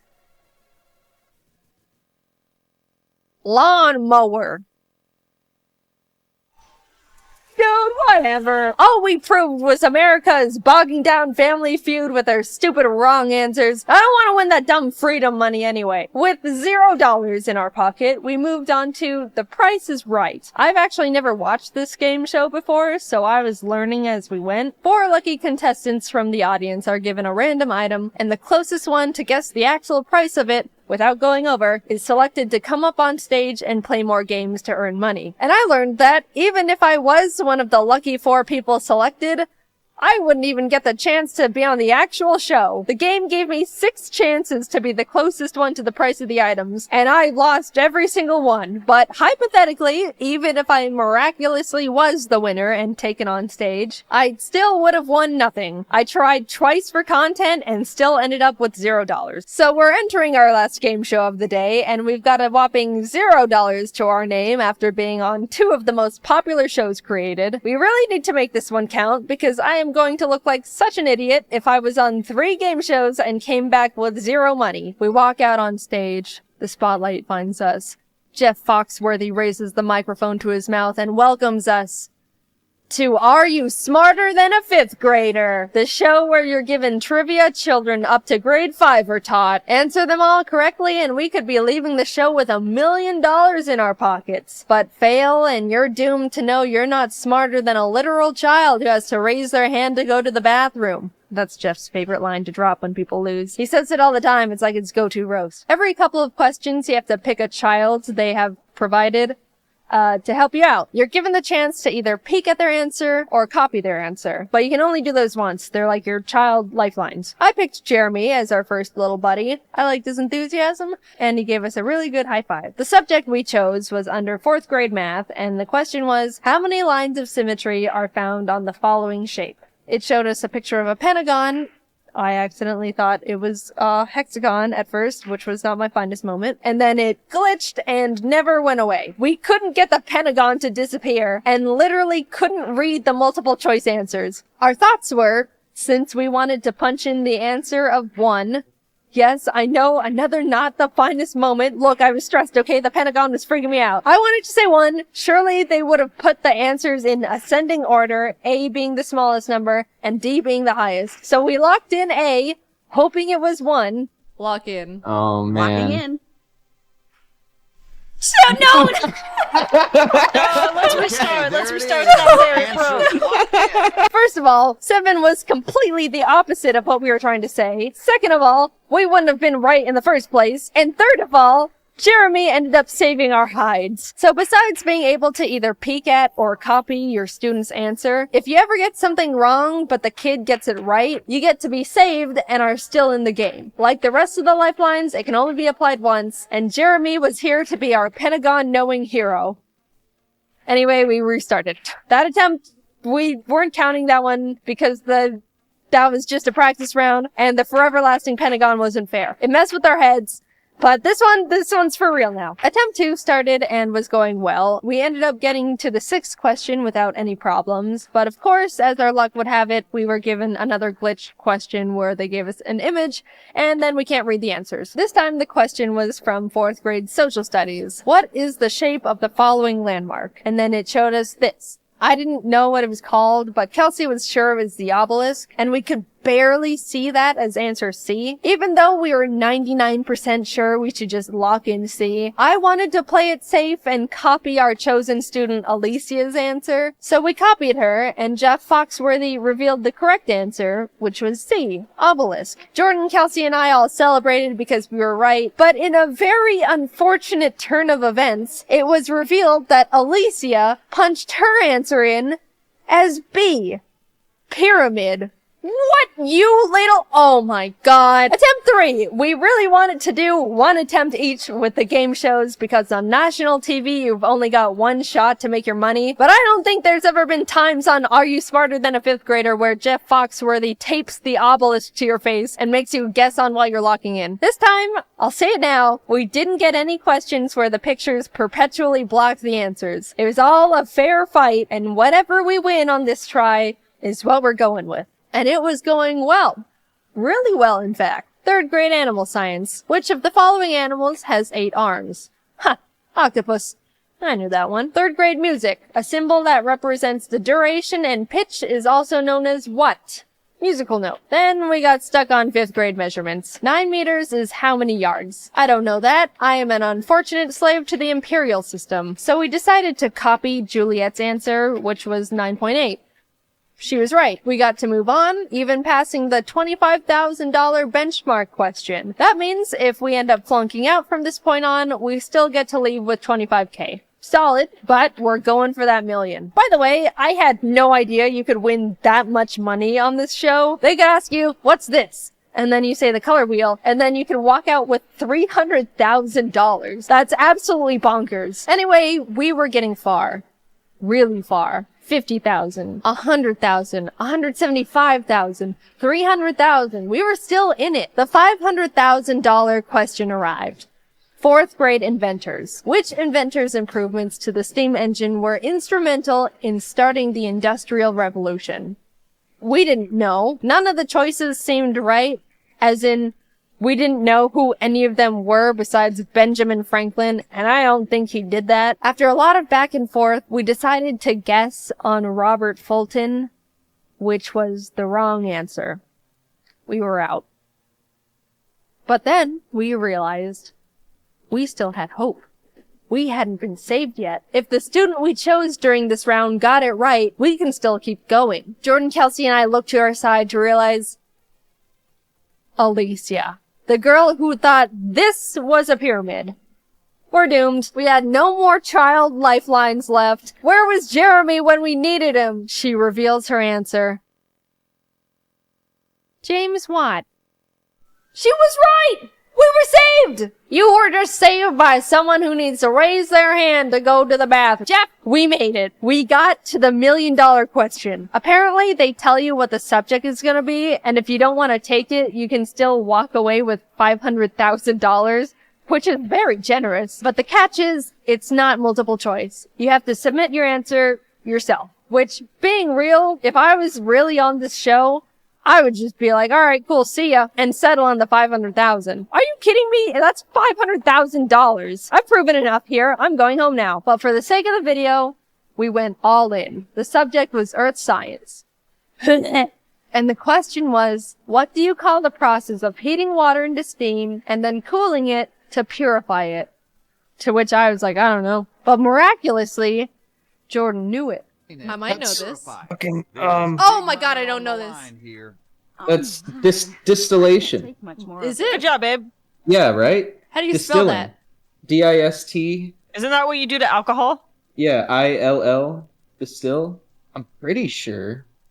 It's a better word than I would have said. I would have said, Jeff, I don't know. Locking in. I hope so. I hope they're not like, right. actually it's distillation. here's the correct word. Condensation. Now locked in for the final time. Oh my god, fingers $1 million crossed. is on the line. Everyone First in of the all, audience crossed their congratulations for arms at the getting same to the end of the time. line. They're It's not pissed. easy. You will lose $475,000 and walk out of here with $25,000 is still a juicy $25,000. amount. That's a good amount. Like, I'd still be happy. Like, very happy. Me too. No, I'm sorry. No? What? What is What it? is I can't believe what a moron I am. You're this not is a my moron. bad. Show us the What? correct answer, please. I swear to God. We were right. We were right. We were right. No. We won that $1 million. I don't care what the game says. We won that $1 million fair and square. It's distillation, not distilling. Shut up, Jeff Foxworthy. Go back to making barbecue sauce. So let's see what we made. Family Feud? Nothing. Price is Right? Wouldn't have even made it on stage. Are You Smarter Than a Fifth Grader? Hypothetically, $1 million. I'm happy with that. Thanks for watching. I wanted to mention again, we're selling a really cool Jaiden anime bundle that includes a new figure, vinyl record with Japanese and English versions of our Rise Above song, Ari cards, stickers. Go to JaidenAnimations.com and follow our shop Twitter at Jaiden Shop for updates and sneak peeks on what we're working on. Alright, thanks for letting me shill. Bye bye. So, Five Nights at Freddy's 4 is a thing. I hear some people want us to play it, Phil. Do you think so? I wonder why. I've actually put super glue on your seat, so you're not going to fall out of your chair today. Thank you very much. Are you ready? So ready. Let's go. Okay, so what have we got here? Wast. No, that's the controls. Oh. It's not a guy called Wast. I thought Jesus Christ, I thought he was Phil. called Waz. Oh my god. That's a good baby name, though. If anyone's pregnant. Waz. Just He's Waz. looking at us. That's creepy. Time to leave. See you later, mate. No. Can't leave. Get on the bed. Bound chica wow wow. Wait, so we're actually in a house? Oh, I hate houses. I felt so much safer in a What was that? What was that? What was that? Hello? Oh god, I don't want to do it. I don't know what's going to be. Hello? Oh, Freddy. That's so cute. I want one of Where's those. the Five Nights at Freddy's merch store? Yeah. Oh no, not windows. That means the Windows? faces can pop up and stuff. I hate windows, okay, people? There's a thing you can jump out of, though, if you're scared. Not in the middle of the country. Where do you run to? The death barn? We have to make sure to not use the flashlight if we hear breathing, right? Okay, fine. No, shut up! I think we're safe. I think everything's okay tonight. They're not just going to prank us for the first night, are they? What do I do? How do we protect ourselves? You can't close the bed. Hide in the closet. Wait, We're okay. Can we look at the bed again? I mean, that was... I am not looking at the bed again. They're Wait, right behind you. I don't want to look again. Look again. Oh, for God's sake. Why are there three? Why are there three? What are we doing wrong? I don't know. Ah! Throw the robot at them. You could throw lamp. How do we protect I ourselves? don't know. Oh, is our lamp dying? No. No. Bags of nope. Hello, are you there? You little shit. I'm looking at you. Are you good? Got my eye on you. You fuck off, right? Hello? That doesn't help. It Don't does. speak. I heard something. No, you I didn't. know I heard footsteps. Check. See, I told you. No, we need to close the door. Close the door. Shut. So what do we do about the frickin' death bears behind us and the people on the other side of the corridor? I think we just hope and pray that they don't eat us from behind. I can hear something behind the door. So maybe we should just keep holding. I am not letting go till 5, and then we're checking the bed, right? Okay, at 5 we'll let go. I'm taking Are we the safe? shift. Are we safe? Are we safe? Let go. I'm gonna fuck you up. I'm gonna find where you live and I'm gonna punch you in the face. Hello everyone! Thank you all so much for watching the animation. I hope you enjoyed it. Make sure you go over and watch the original video where the audio is from and check out Dan and Phil. Also, I'd like to say a very big thank you so much to all the people supporting me on Patreon. I would have never thought so many of you were willing to help me out. You are all the best things ever. Sorry if my voice sounds a bit weird. I literally just woke up and I was like, I need to record audio. Don't forget to follow some of my social medias to stay updated on my life and stalk me. And again, thank you for watching. I'll see you all later. Bye!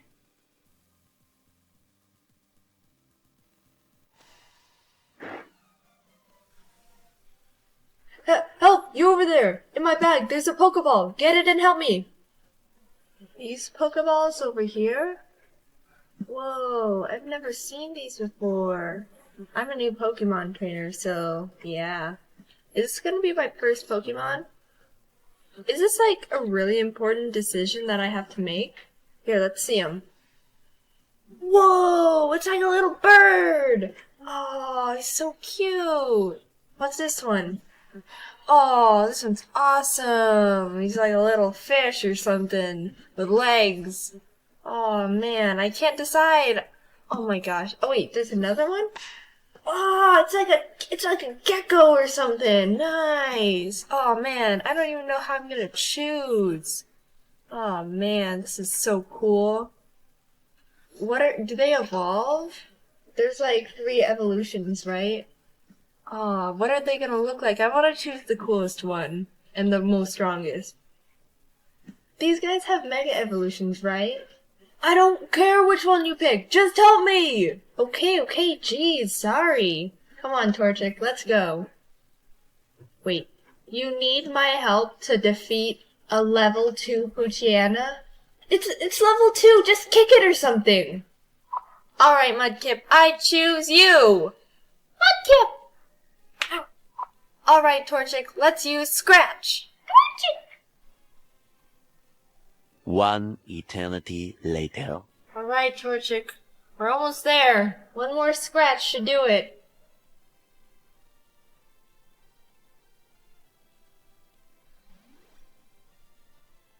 Oh, come on! Draco, use Absorb! Draco! You barely did any damage. What did that even absorb? Self-confidence? Poochyena, use Growl! Zigzagoon, use Growl! Wingull can learn Growl? Go ahead, Wingull, use Growl!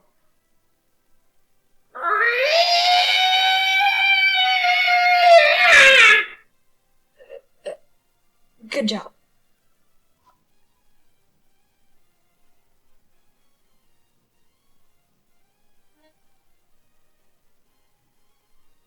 Onward to victory!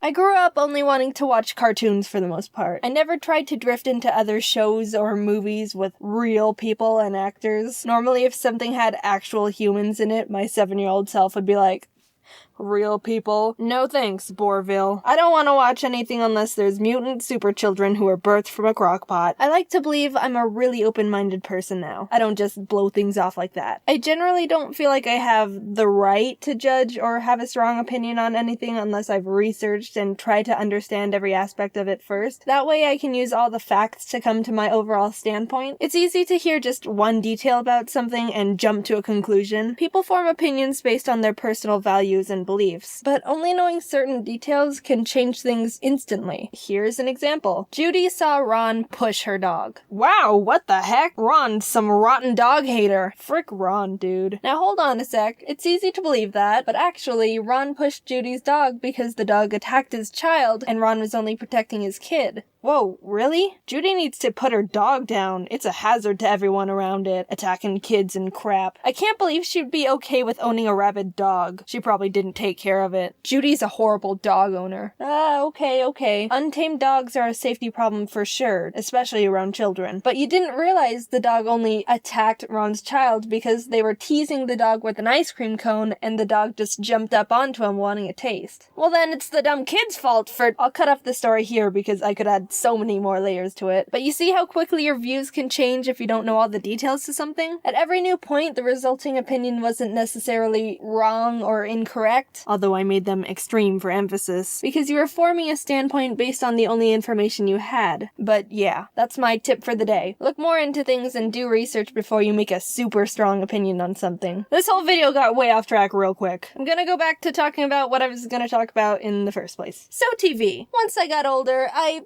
still mainly only watch cartoons. But I've developed an extreme love for documentaries. You don't even realize you can be interested in something you never even realized you didn't care about until you watch a documentary about it. Like one time my best friend Kate and I sat down and watched one about the voice and puppet actor behind Elmo. It was mesmerizing. Totally random. You'd never even think about wanting to learn about something like that, unless it's like 4 a.m. and you're in that weird fever dream phase. I think it's funny when documentaries go all cinematic with their shots. Like when the main guy's walking, looking off into the distance, on a journey, one man versus the world. People never understand him. It's not a phase. He'll show them all. Because I can only imagine how awkward it is to set up those shots. First, the cameraman has to walk like a quarter-mile away while the main guy just waits there, or vice versa. Next, he has to signal he's ready for the guy to start walking. Maybe through cell phone, maybe walkie-talkie. I think it's more funny to imagine he just screams at the top of his lungs and freaks out the civilians around him. Then the guy starts walking, looking at the scenery around him, acting like he isn't being filmed from 1,300 feet away for his documentary that's gonna change the world. By the way, I don't know how anyone can walk normally when they tell themselves to. Once you tell yourself, do something normally, you pretty much just increase your chances of screwing it up by 90%. One time I was walking across the bottom of some bleachers and I told myself, there's a lot of people I'm in plain view of right now. Don't make a scene. Just walk normally. They aren't paying attention to you. You're just some random person. And I tripped over a trash can. Anyway, there's probably other more efficient ways to get the shots. I'm not some documentary camera director, but it's still less inspirational and more amusing when you think about taking away the music and voiceovers to imagine what it was really like to just get the base footage. Same with reality TV shows. Kate's older sister was accepted onto a singing show once. I don't want to get into possible legal trouble by saying which one because they had to sign contracts and stuff. But she said that when they were filming their parents to portray the, oh, we're so proud of her for following her dreams kind of clip, they had Kate and her brother in the background to make it look all casual. They told them to just look like you're talking to each other while we film the foreground. So we can talk about anything and no one would know. Watermelon, watermelon, watermelon, watermelon, watermelon, water. I'm not big on most reality TV shows because as real as they might be, some are completely set up, some aren't. They're all dramatically enhanced to some degree. And there's a point where you start noticing, and it's hard to take anything seriously after that. What I find the most amusing are the sound effects and how crazy they are. I've been obsessed with watching Gordon Ramsay's Kitchen Nightmares show, so I'm gonna use those as examples because I've watched so many. Why are you so stubborn? I'm not stubborn. It's like no one's striving to be better. You tell me how you feel about the frozen food. I hate it. Made yesterday? It was actually made 3 weeks ago. Was salad? That was quick. Not bad. Thank you, my darling. Enjoy. Thank you. Jesus.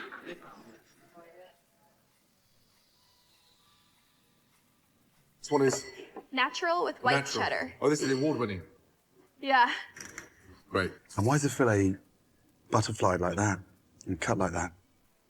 He cuts it off and then pounds it thin. He beats the crap out of a fillet to tenderize it when it's the most stunning cut. Wow. You're still yawning. Doesn't look too appetizing. It doesn't look appetizing at all, no. Whoa, whoa, whoa! Did you catch that one? Does that sound familiar?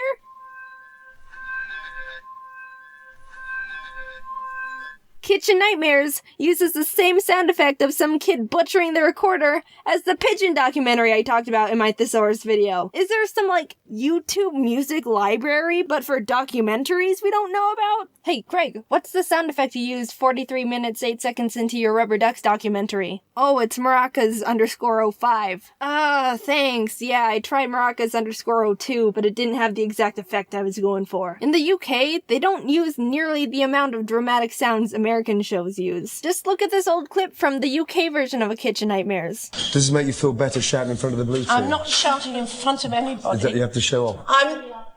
How bloody Don't dare be stupid. you. Don't be so stupid.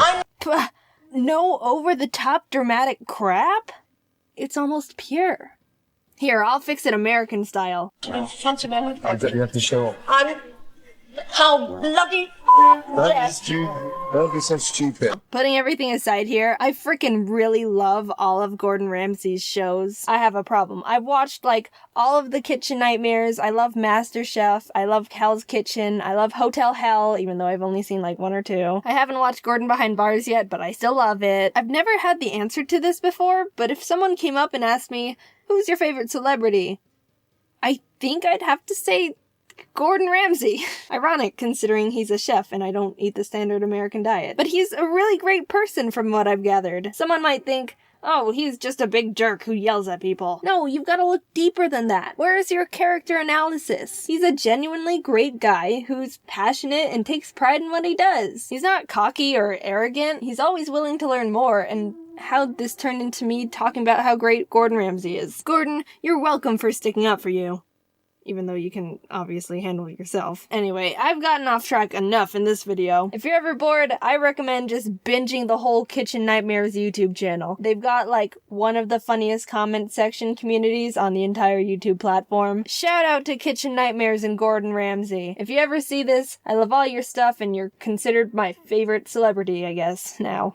I don't know. You know, I've never given shoutouts or anything like this before, and it's a bit funny the first one I'm doing out of all the people is to Kitchen Nightmares and Gordon Ramsay. How about, yeah, let's end the video with a shout out from the comment section. Yeah! Let's see. This person said to give a shout out to me. Alright, big ol' shout out to me, everyone. Okay, no more shout outs, so don't ask me. Bye. Just because I know there's gonna be some people out there who are gonna be like, Jaiden, you said you don't like reality shows because they can be staged or exaggerated, but then you say you like all these Gordon Ramsay shows. What the heck?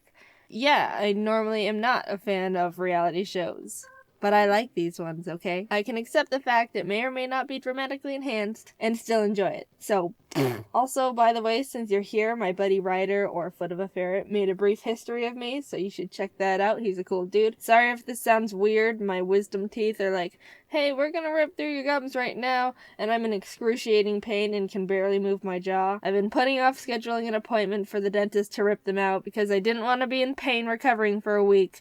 But here we are, man. Irony, am I right? Lesson learned. Teeth are jerks. Why can't they just cooperate with the rest of your body? Like, my arm never decides, hey, we're gonna grow another finger, because it freaking knows I don't need another one. This is a group body effort, teeth. Stop bringing down the team. Also, see you at VidCon Europe. Music is a huge part of our society. It brings people together, lets you express yourself in new and creative ways, can even help you get through tough times. Personally, for me, I don't get it. I'm sorry. I've honestly never been a big music person. I know, throw me into a volcano. I would just rather watch YouTube videos. I don't know. I like the constant flashing colors and pictures, I think. Like, I don't hate music. For the most part, I could honestly listen to anything, but that's kinda it, you know? Nothing stands out to me and I don't go out of my way to listen to it. If anyone out there is like me, you understand the pain of when a conversation starts turning towards the topic of music. You know exactly what's coming, and you're helpless to stop it. There's nothing you can do. It's already in motion. The person you're talking to opens their mouth and you wince as they say it. So what kind of music do you listen to? Oh, I don't really listen to music. Like, not at all.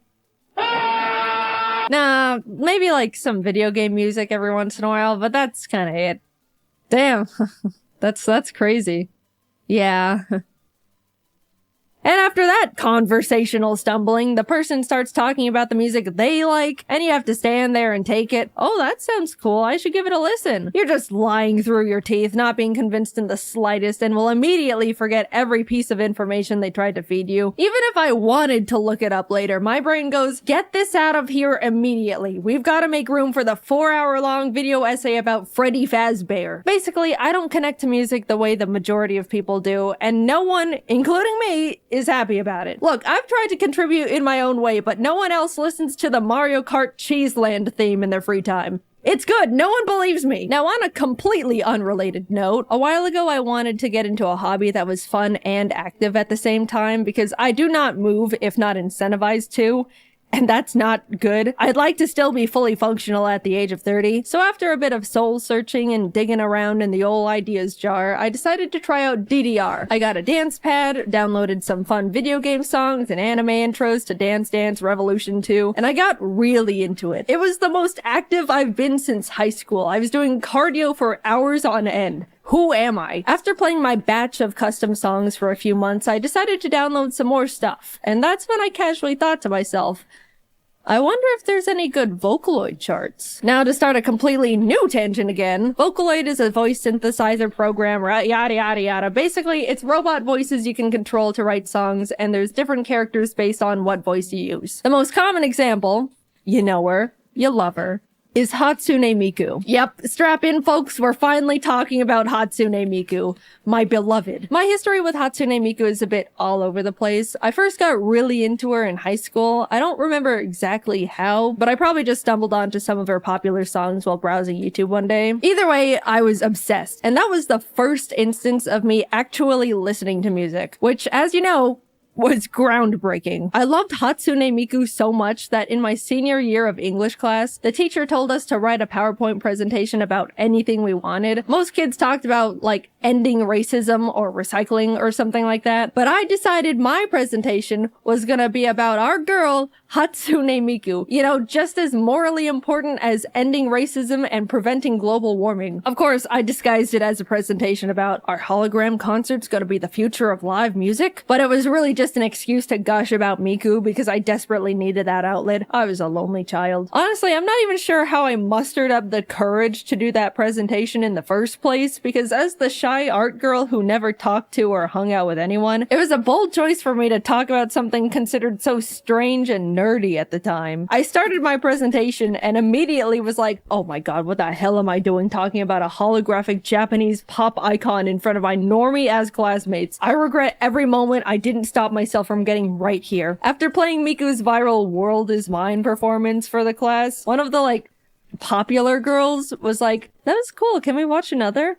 And I thought she was making fun of me, so I just sat back down. As much as I loved Miku back then, my anxiety got the better of me, and I slowly drifted away from her because I didn't want to feel like a social outcast. It's a dog-eat-dog world when you're a teenager, and you know it. We were all just trying to survive out there. I'm sorry, Miku. I was weak. Fast forward to current Jaiden. I've grown up a bit, and more sure of myself, learned some life lessons. Am not surrounded by self-conscious teenagers 24/7. I'm now sitting here in front of my computer screen with a choice. Should I choose to yet again repress myself from pursuing a niche and uncommon interest because of self-conscious fears? Or am I gonna choose self-healing and growth and allow myself to fully re-explore the world of a Japanese virtual pop star to play DDR2? Crank up that, Miku. I started downloading songs I listened to years ago, found some new ones. I was exploring and already getting more and more into the music I chose to leave behind out of fear years ago. I was flourishing. And that's how it began. I didn't know it back then, but this was the first step of a hyperfixation like no other I've experienced. Hatsune Miku was showing me the ways of truly enjoying music. I was playing her whenever I was in the car, consistently looking up new songs and artists to add to my playlist, even listening to her while I work or play video games, which I pretty much never did. My world was changing. and it was all hers. This wasn't just the music either, it was straight up about Hatsune Miku. I've never been a figure collector, but I started buying so many Miku figures I had to get a custom shelf in my office just to display them all. Dude, it's such a double-edged sword to be into Miku, because the fan base is constantly being fed. New Miku this, new Miku that. Gorgeous figures are coming out like every month. What am I supposed to do? Not buy them? Every house needs to have at least one Miku. That's a feng shui rule. Also, a huge oversight on my part. When I got my Miku shelf installed, I wanted it above my computer. It turned out great and displays them really well, but when I'm actually sitting at my desk and want to look up and admire my figures, all I see is accidental upskirt shots and I feel so bad. I'm sorry, Miku, I'm not trying to disrespect you, I promise. It was a miscalculation on my part. So whenever I'm at my desk, I just don't look up. As most of you probably know, Pokemon invited Jacob and me to Japan to attend the Pokemon World Championships back in August. That was super fun, and the video of that trip should be up by now if I'd planned things correctly. If not, then oops. But Worlds also just so happened to overlap with Magical Mirai, also known as one of the biggest Hatsune Miku expos and concerts ever. We had to go. Since getting super into Miku, it became one of my biggest dreams to see her live in concert. Who knows if we'd ever get this perfect of an opportunity again? What if she invites me backstage and we became friends? I immediately tried to get tickets, but couldn't figure out how the Japanese ticket system worked, so Emily ended up having to help me out. She was also the one who told me about the concert in the first place, so thank you, Emily, my hero, my savior. We got tickets, but not actually, because if you don't know, the way Japan does most of their online ticket systems is through a gacha. Yeah, random lottery. No matter how much money I was willing to hypothetically spend to get these tickets, at the end of the day, we were all just like those little numbered balls in that bingo spinner thing. Months pass as I eagerly await our fate. Then the email pops up in my inbox. I click it, scanning it way too quickly to understand any of the contents until my eyes catch it. Successfully obtained tickets. We're gonna see Miku! Suddenly life had color again. This is what living feels like. Air tasted more pure. The sun was smiling, beaming even. I smiled back for the first time. Something smelled like toast. You have no idea how excited I was. I don't even understand why I love Hatsune Miku as much as I do, but she has become one of the pillars of my being. Let's jump to the day of the concert. Jacob and I are in Japan and are just about to arrive at the convention center. I remember looking out the window of the taxi, getting so excited to see people wearing their Miku shirts and kimonos, and they had Miku bags. I felt like I was finally around my people. We get there, walk into the convention center, and a blast of Hatsune Miku hits us. Giant Miku statues and posters, booths stocked with Miku merchandise, almost everyone dressed head to toe in Miku clothes. I saw people with Hatsune Miku suitcases to hold all the Miku things they were buying. I immediately wanted to run around and look at everything all at once. There were multiple times where Jacob lost me because I just started walking off in different directions like a Miku moth. We spent a few hours looking around and buying things. We spent a lot of money, but eventually we started getting ready for the live concert. I was giddy with excitement at this point. She was gonna be right in front of me. We found our seats and dude, we were pretty damn close to the stage, especially for randomly selected seats. I couldn't believe how close we were gonna be to Hatsune Miku. I already knew going into it I was gonna cry frame one. If you didn't know, it's pretty standard to have special Miku glow sticks you can shake to the beat of whichever song is playing. You can even switch them to the coordinated color of whichever Vocaloid was on stage at the time. I've only learned about it from watching videos of concerts on YouTube thus far, and I gotta say, it was so fun to see people before the show warming up their arms and practicing their glow stick moves. They really take Hatsune Miku seriously, and I respect it so much. Some people were even quadruple wielding glow sticks. The record I personally saw was 6, like some sort of Miku Wolverine. It was a huge bummer though, because Jacob and I tried to buy some sticks of our own at the expo hall, but they were already sold out, so we didn't have any. And it was kind of embarrassing. Soon enough, the Miku songs the venue was playing started getting louder, and the house lights dimmed, and man, seeing the lights turn down and the teal glow of all the sticks emanating together to light up the room, honestly, It made me tear up. I don't even think I realized how much I loved Hatsune Miku until that moment. Being completely surrounded by people who love her just as much and more than I do. This is what it's like to be into music, isn't it? To experience these moments being completely engulfed in a community, all connected by a single art. I get it now. It's beautiful. The room glowed Miku blue and everyone was cheering and shaking their glow sticks, anticipating her appearance. All the Vocaloids were introduced one by one with text on the hologram screen. Mako, Luca, Kaito, Kagamine, Rin, and Len. And then Hatsune Miku. The crowd went ballistic. I could already feel myself holding back tears. A little digital poof explosion goes off, and there she was. Right in front of us. She started singing and Jacob and I were cheering and bouncing with the rest of the crowd. By the time she got a couple songs in, Jacob and I were definitely feeling left out for not having the glow sticks to shake. So we pulled out our Miku plushes to use in place of them and that felt much better. By the end of the concert, Jacob was even dual wielding Mikus. After a few songs, Miku disappeared and the other Vocaloids played some of their songs. I honestly don't know them as well, so I wasn't too familiar with most of the songs they all played, but I was having a great time nonetheless. It was nice to not be fighting tears the whole time anymore as well. Then Miku came back and the concert continued on and we learned some real nice glow stick moves, replaced with our Miku plushes, of course. There's the classic arm cheer on beat, the on beat off beat, the building cheer on to beat, even throw in the advanced building cheer on to double beat with a height. I'll say it, doing all those glow stick movements was honestly a really crazy arm workout. Like, we were working biceps and shoulders for 2 hours straight. Imagine Beat Saber, but higher up in the posture with almost no breaks. And if you don't commit, then Hatsune Miku thinks you hate her. I wanted to mention that in Vocaloid concerts, obviously they have a recording of the vocals because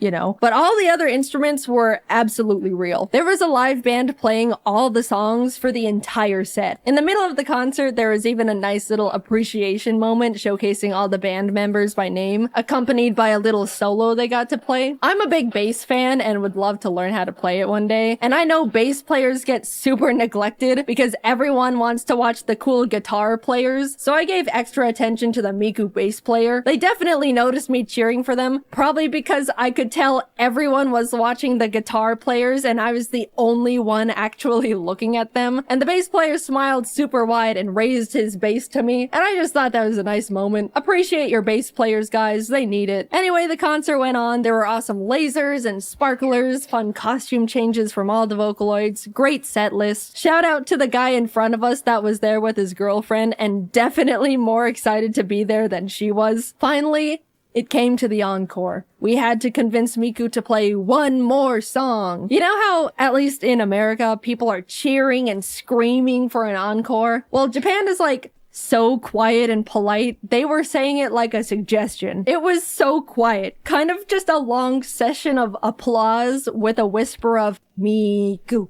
Miku. Like, if I were Hatsune Miku, I would have questioned if they even wanted the encore in the first place. Also, we were asking for the encore for like 5 minutes straight. I was fully convinced she had left the building. But she came out for her last song. It was a blast. She was in her magical Mirai outfit for the year. And it was over. I've only gone to one other concert in my entire life, and it was because a friend in college had an extra ticket and invited me along. I didn't even know the band at the time. It was some random group called Fall Out Boy or something. But I could have been to 1,000 concerts and still say this was the best one I've ever been to. I loved the energy, I loved how passionate and excited everyone was to be there, and I loved Hatsune Miku, and still do. I want to go to so many more of her concerts. It was a great event for me, and I want to relive it again and again. You might think it's weird, or you don't get it. It's just a hologram robot girl, right? That's totally fine. If you can't find it in Vocaloid, I hope everyone has the opportunity to connect with or find a community to enjoy like I have with Hatsune Miku, because moments like that concert are so incredible and I feel so lucky to have been there. I just want everyone to experience something like that in their lifetime. Getting into Vocaloid can be a bit intimidating, so for anyone that wants to give Miku a try or is just looking for a playlist of some of my favorite Vocaloid songs, I'm putting a link to a Miku playlist I've made and actively listened to in the description and probably the comments too. If I can convert at least a few people into Miku fans, that's a win in my book. I hope you enjoy. I am off to apply for more tickets to another Miku concert. Bye-bye. Dungeons & Dragons is like a board game without the board, and you play using your imagination. If you think of something, it can just happen in game. D&D is very popular. Almost everyone I've ever met absolutely loves it, and I have never played it before, even though I always thought I would really like it. People would tell me stories of their games, like, so this one time me and my party were entering a cave, and there was a big ogre guarding some treasure, but I used my charisma stat to seduce him, and we ended up eloping together. Dude, if you don't think that sounds crazy fun, then I don't think we would get along, and you should probably unsubscribe. But if you do think that sounds fun, then hey. Sorry, I've never done that before. It felt weird. I decided to reach out to Charlie, aka Slimesicle, aka Charlie Slimesicle, because he's super into D&D, and we ended up forming a little group of me, Alpharad, Ronbu as the players, and Charlie as the Dungeon Master, which is like the game organizer slash manager slash god. We all created our characters, and into the world we were teleported. The clouds part over a vast, lush forest. In it, a giant ancient oak tree can be found looming over all the other trees. The inside has been hollowed out, and a sign hangs on the side reading Old Oak Inn. Inside, many creatures of various origins are relaxing, drinking, socializing, but one stands out. A cat, equipped with various instruments, sits at a table, leaning over their cup of milk and scanning the room. They spot a dragonborn drinking at the bar, alone, seemingly pondering life. From the other end of the bar, a man in a suit approaches the dragon and starts a casual conversation. Do you know Mark? No, I don't. Who are you? I'm Paul. I'm an assistant manager at Ye Old Mart of Wall. 43 years old. My wife passed away during childbirth. My parents died. And my only child, Paul Jr., ran away at age 6. I'm living a deadbeat life, not even able to go up in the corporate ladder because my manager, Mark, prevents me from doing so. So here I am, drinking away my woes. I'm Zoot. Hi, excuse me. Are you two new around here? Born and raised. I wish I was. Okay, so I've been stuck in a time loop for what I believe to be the past 3 years. I've relived the same day over and over. I suspect my neighbor Thomas somehow trapped me here, but I don't know how to escape. I can prove it. Look, over there. In about 5 seconds, there's a 70% chance a waiter is gonna trip and drop their glasses onto the ground.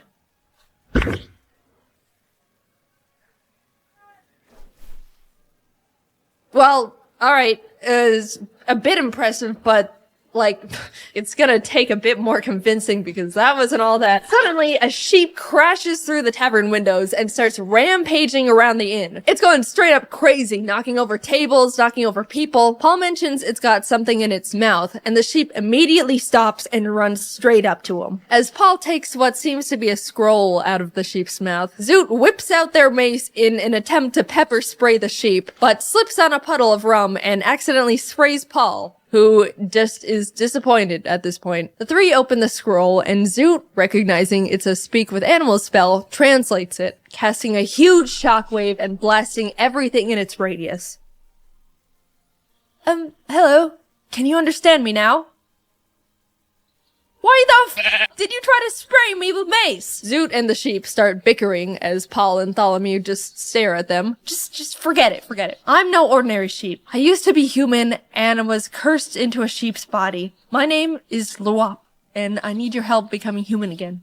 Please. Alright, Lop. Well, it's Luop. Come on, guys, let's go. And for some reason, they all went along with it, still not understanding what the hell is going on. Maybe, they both thought, they could find their arch enemies, Mark and Thompson, along the way. The group is walking through the woods. Tholomew is very on edge, feeling like something isn't quite right. The tree line is shifting in unnatural ways. Oak trees are turning into birch. The bushes are rustling. Zoot spots various random animals along the path and picks up a turtle, which they add to their inventory. Paul tries to pocket a turtle of his own, but it turns out to be a rock, and is then mauled by a cougar. He ends up unharmed, though his adventure suit he changed into is now ruined. Zoot feels bad about Paul not getting a turtle, so they offer to let Paul name theirs, to which he chooses Paul Jr. They eventually reach a clearing with a large stone outcrop covered in engraved shifting runes. Carved into a stone is a large bronze door with a face on it. Hello! You should try to impress it. Oh, okay.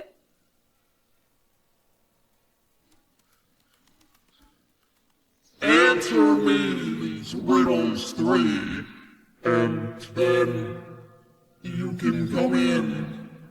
I'm a riddle door. The alphabet goes from A to Z, but I go from Z to A. What am I? The alphabet backwards. Wrong! The answer was zebra. Who is next?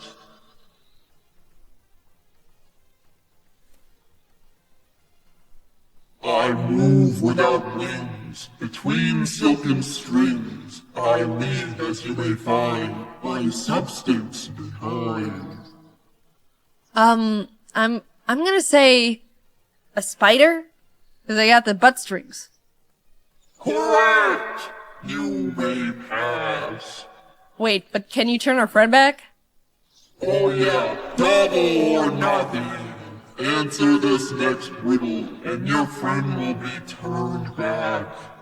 I creep and crawl with no eyes, legs, or ears, but I can move the earth with my peers. What am I? Can you use it in a sentence? In answer to the question? Yeah, like spelling bee style. Nice try, but you're not gonna worm your way out of this. I think I picked up on it. I don't know if you noticed, but he said worm on accident. I'm very detail oriented. Don't listen to him, he's a zebra. Paul Jr., what do you think the answer is? Turtle! Turtle, final answer! It's a worm! Correct.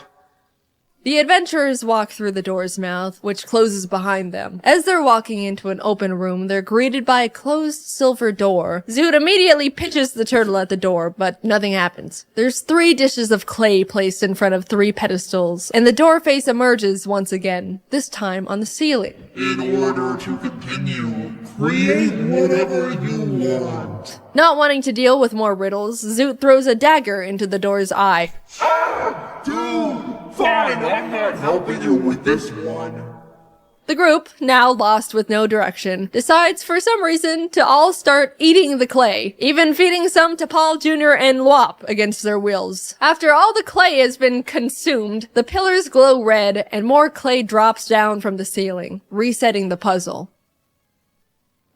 Out of ideas, they decide to do what the door face suggested. Tholomew sculpts a crown, Zoot rolls out a worm, and Paul builds a penguin. They all place their creations on pedestals, which sink in and beam green before the lights turn out and everything goes dark. They flash back on and suddenly all their creations have come to life in weird clay flesh bodies. Paul cleaves at his penguin with a great axe, nearly cutting it clean in half, revealing that the inside is just more clay. The worm monster looks at Zoot and says, "It's wormin' time!" Causing Zoot to scream and sending a shockwave towards it, immediately exploding the worm and splattering clay everywhere, living as a normal-sized worm now. The worm lunges and wraps itself around Zoot's throat, trying to choke them out. Tholomew rips the arms off the crown monster and dodges its follow-up attack. The penguin reforms itself, sprints full speed at Paul, but slips and splats into a pile of clay on the ground, to which Paul finishes off with his axe. Meanwhile, Tholomew attempts to rip the legs off the crown, only for the crown legs to turn into arms, grabbing Tholomew and climbing onto their head, causing them to lose their mind, viewing the other party members as enemies. Paul shifts his attention to Tholomew, throwing his great axe horizontally at the crown. Unfortunately, it goes a bit low and the handle smacks Tholomew directly in the face. Zoot gets a grip on the worm, ripping it off their throat, and breathes acid onto it until it's reduced to ash. Tholomew blows on their bagpipes to attack Paul, sending out a thunderous shockwave that shakes the cavern. Paul is able to hold his ground, runs up to the two, and successfully cleaves the crown off Tholomew's head. All the clay monsters have been defeated. The silver door opens, and everyone cheers together in celebration. The adventurers enter the new room to be greeted by wooden structures, spiral staircases, platforms, and a golden door at the very back wall. It looks like a camp is set up inside the area, and voices can be heard above on one of the platforms. Tholomew scans the area looking for traces of their neighbor, Thompson. Not only do they discover a pack of goblins that have inhabited the area, but he also recognizes a familiar boot print in the clay. It's the same type Thompson wears. He's been here. Paul climbs up to the goblin platform and sparks conversation. The goblins are confused and a bit wary of the intruders, but introduce themselves nonetheless. I'm Gob, that's Glob, that's Gobble, that's Gobble Gob, and that's the Peeler. And who's that? That's Bloyle. So your names are Gob, Glob, Gobble, Gobble Gob, Peeler, and Boyle? The Peeler. Got it. So your name is the Peeler. You don't know anything about Mark Thompson. I only know about one thing. And that's peeling. Yeah! Ah, great, there you go. Oh, jeez. Okay, all right, we're leaving. Paul starts booking it to the door they came in through, the Peeler right on his tail, stabbing at his ankles. No one else is doing or saying anything, they're just watching. Paul makes it back to the previous room, and the Peeler slinks into the shadows. With Paul in the other room and Tholomew and Zoot unable to speak Goblin, Tholomew is left trying to communicate through improvised sign language, pointing at the door and blowing kisses at the goblins to signal peace. Zoot tries to slip around the goblins in the meantime, as communication is clearly not working and the goblins are only getting more aggressive, but they bump into an invisible force they can't see, alerting the goblins, who are now initiating combat. Zoot decides to keep running to the door as Tholomew bangs on their drums, sending sound shockwaves at the attacking goblins. Gob, Glob, and Gobble are all sent flying off the edge of the platform, falling to their deaths. Gobblegob, in a fit of rage after losing his friends, lunges at Tholomew but misses completely, sending himself off the edge of the platform too. The Peeler emerges from the shadows to lunge at Tholomew, who is taking up Loyal, but Paul jumps in just in time, clashing blades with him. As everyone is distracted, Zoot gets to the door, peeking in to see an entirely golden room with a small golden rod shaped like a tree branch floating at the center. The branch shifts between valuable materials, at one moment being made of gold, then emerald, and ruby. Gobblegob, the goblin that accidentally dove off the side of the platform, sprints back up the stairs and attempts to tackle Tholomew off the platform, but accidentally leaps over him and plummets once again over the edge, this time to his demise. Paul and Tholomew perform a clumsy team attack together and finish off the Peeler, ending the battle, but because of the uncoordinated attack, Paul's axe is now peeled. They all hurry over to Zoot and enter the golden room together, trying to figure out how to get the artifact down. Zoot suggests they all toss Lop into the air to get it down, so Paul Solongi Bowser's the sheep into the air, but in the complete opposite direction. Tholomew quickly runs over and breaks his fall, and before Lop can say anything, they throw him again, this time hitting their target as they both fall to the ground. No one stops Lop's fall this time as he lays motionless on the floor. As Tholomew is healing up Lop, Zoot approaches the wand, only for it to be snatched by an invisible force. An unseen figure then reveals itself. Well, hey there, neighbor. Oh, and Paul. It's me, your good friend, Mark Thompson. Tholomew, you ruined my life, spreading false rumors about me. You said I cursed you, and now no one wants to talk to me. My wife and kids left me, everyone avoids me, so I spent years becoming a dark wizard, and I'm gonna have my revenge. What about me? And you, Paul? Anyway, yeah! You all are gonna be spending the rest of your lives here in this shifted sanctum. I'll be going now. Bartholomew quickly casts locate object on the wand Mark is now holding and throws ink in the general direction, hoping to reveal where Mark is. But unfortunately, it doesn't land. Zoot sprints in the direction Bartholomew indicated and attempts to tackle the air. They make contact, but bounce off of Mark's rock-solid beer gut, breaking the invisibility spell. Bartholomew whips out their drums, slamming it with the intent to cast a thunderwave on Mark, sending him flying from the impact. Zoot follows behind and shouts, "Depression!" casting a command spell on him. He stops in his tracks, facing Zoot, and says, "I'm so sad." Having never dealt with depression before, he pulls out a picture of his ex-wife and kids and just stares at it longingly. Paul and Bartholomew see their chance to attack him and once again try to use an ultimate team attack. They grip Paul's peeled axe together and throw it in tandem at Mark. But once again, they mess up and Bartholomew is accidentally sent flying with the axe as it pierces Mark's chest. Mark is unfazed, still wallowing in his depression, but Zoot sees this as an opportunity, casting Disguise Self and visually turning themselves into Mark's ex-wife. "Ella, is that you?" "It is! Mark." Mark drops the photo and wand, sobbing, and slowly walks towards Zoot, who has their arms out, ready for his embrace. He grabs Zoot and pulls them close, tears streaming down his face. "It's been so hard. It's okay. I'm here now."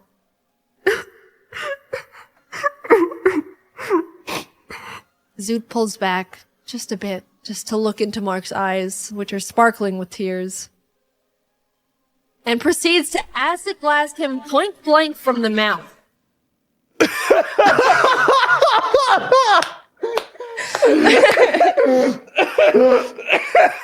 Mark is heavily damaged but alive, snapping back to reality and throwing Paul's axe to the ground. "If I can't have the wand, no one can!" Paul picks up one part of his peeled axe. Looks like the manager position just opened up. He throws the axe and hits Mark, but doesn't kill him. He then picks up the other peeled axe part to throw as well, but it boomerangs around and hits him in the back of the head. Bartholomew grabs the wand from the ground and points it at Mark. "This is for everything. The low tax return, the restraining order, for moving in next to me. You're my personal hell!" Ah! Mark turns to Paul while being zapped by the wand. "Would you still let me be your manager, even if I was a..."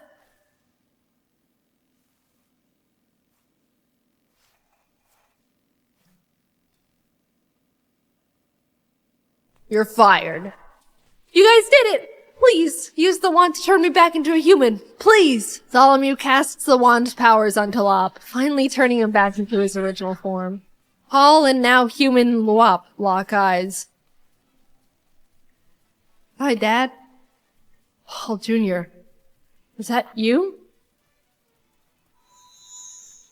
Oh! Paul and his long-lost son, Paul Jr., embrace. The wand, now all out of magic, crumbles into dust, and the party exits the cave.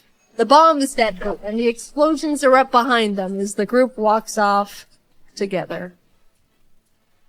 Thanks for watching. This was a different type of video, but I hope you enjoyed it. Especially big thanks to Charlie, Ranbu, and Jacob for the great D&D session. It was super fun, and I really want to play more. I'd like to upload highlights of the actual D&D session to my second channel eventually, but it's not ready yet because I'm bad at planning. So maybe that'll happen one day. Anyway, this was a big project. Thank you to the team as always, and to Sir Meow for the sound effects. Links to everyone are in the description. Okay, I will see you later. Bye-bye.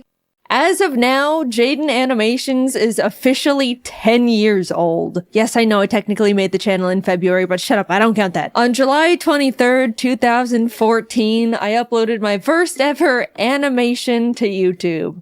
Hey everyone, my name is Jaiden, and welcome. Alright, that's enough, you get the point. It's kind of old news that a lot of content creators have started retiring, especially after hitting the old 1-0. Making content on YouTube for 10 years has significantly changed the entire trajectory of my life. I started Jaiden Animations when I was 16. At the time, I was super shy, quiet, anxious, knew nothing about the world. I could count the number of friends I had on one finger. But not in a sad way, I liked my simple little life. For the longest time, I didn't even even realize YouTube had channels or that people were uploading things like vlogs and series and skits. I mean, it was definitely less established at the time compared to now, but I saw YouTube as just the place to watch funny cats and compilations of people getting hit in the crotch. The way I found out about this whole online world was after coming home from school one day to find my laptop not turning on.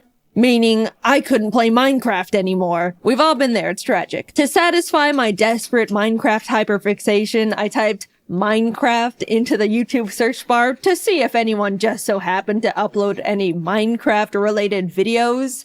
And oh, were there people uploading Minecraft-related videos. My world expanded exponentially at that very moment. YouTube channels, subscribers, people uploading content for an audience that looks forward to their videos. The first channel I ever subscribed to was a Minecraft YouTuber who... I don't even, I'm blanking on the name, but I was now aware of YouTube as an actual community beyond funny fail compilations. Watching videos became a huge part of my day-to-day life. I'd put stuff on when I wanted to relax, laugh, needed background noise. If I was having a tough day, I would lock myself in my bathroom, lay on the floor, and watch videos on my phone, and I'd feel better. Even before making content myself, YouTube was an essential part of my life. I branched out from Minecraft to general gaming videos, even the occasional vlog series, until I stumbled upon a very special video in my suggested feed. An animated story time from a YouTuber called Domix. It was his emails video, I remember it so clearly. After watching it, I immediately binged his whole channel. I loved his animated stories, they made me laugh so much. For the first time ever, I thought to myself, I want to do stuff like that. I want to animate. And around the same time, I was really into Aya's Cupquake's Minecraft Oasis series and had even sent in a few fan arts I drew for her. She posted a couple at the end of her videos, which genuinely made me so extremely happy. I was totally freaking out. Anyway, in one of the episodes, she mentioned that she wanted to find an animator to animate some of her funny Minecraft moments. And suddenly, I saw the stars align in front of me. I sent her a little message attached to another fan art, basically saying, "Hi Cupquake, I'd love to animate for you if you're interested." And she ended up reaching out and was like, "Hey, we love your style and would love to work with you. Do you have an animation portfolio we can look at?" To which I responded with, so I've never actually animated before. But I'm learning, and honestly, they shouldn't have hired me. I wouldn't have hired me. But somehow I had secured my first animation job. And for my favorite YouTuber, this was by far the biggest thing to ever happen to me at the time. I wanted to make the best animation they could ever ask for.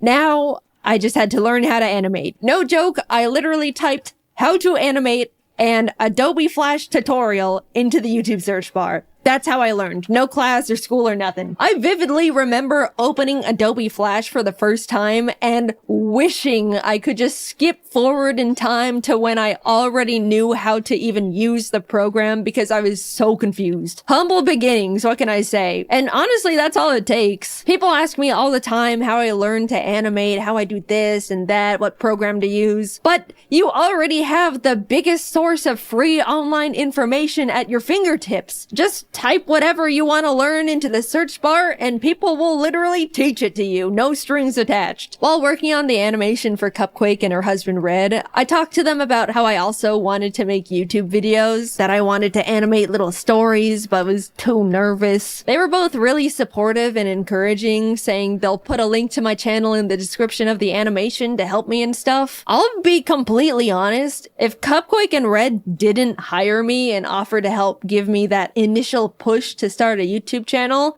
I wouldn't have made Jaiden Animations. Like I mentioned, I was quiet and soft-spoken. I didn't even get picked on because nobody knew anything about me to bully me with. They had nothing. In what world would a tiny little 16-year-old dust mite of a girl feel confident enough to start an animation YouTube channel where she talks about her life? Especially for what would be a single-digit amount of people for who knows how long.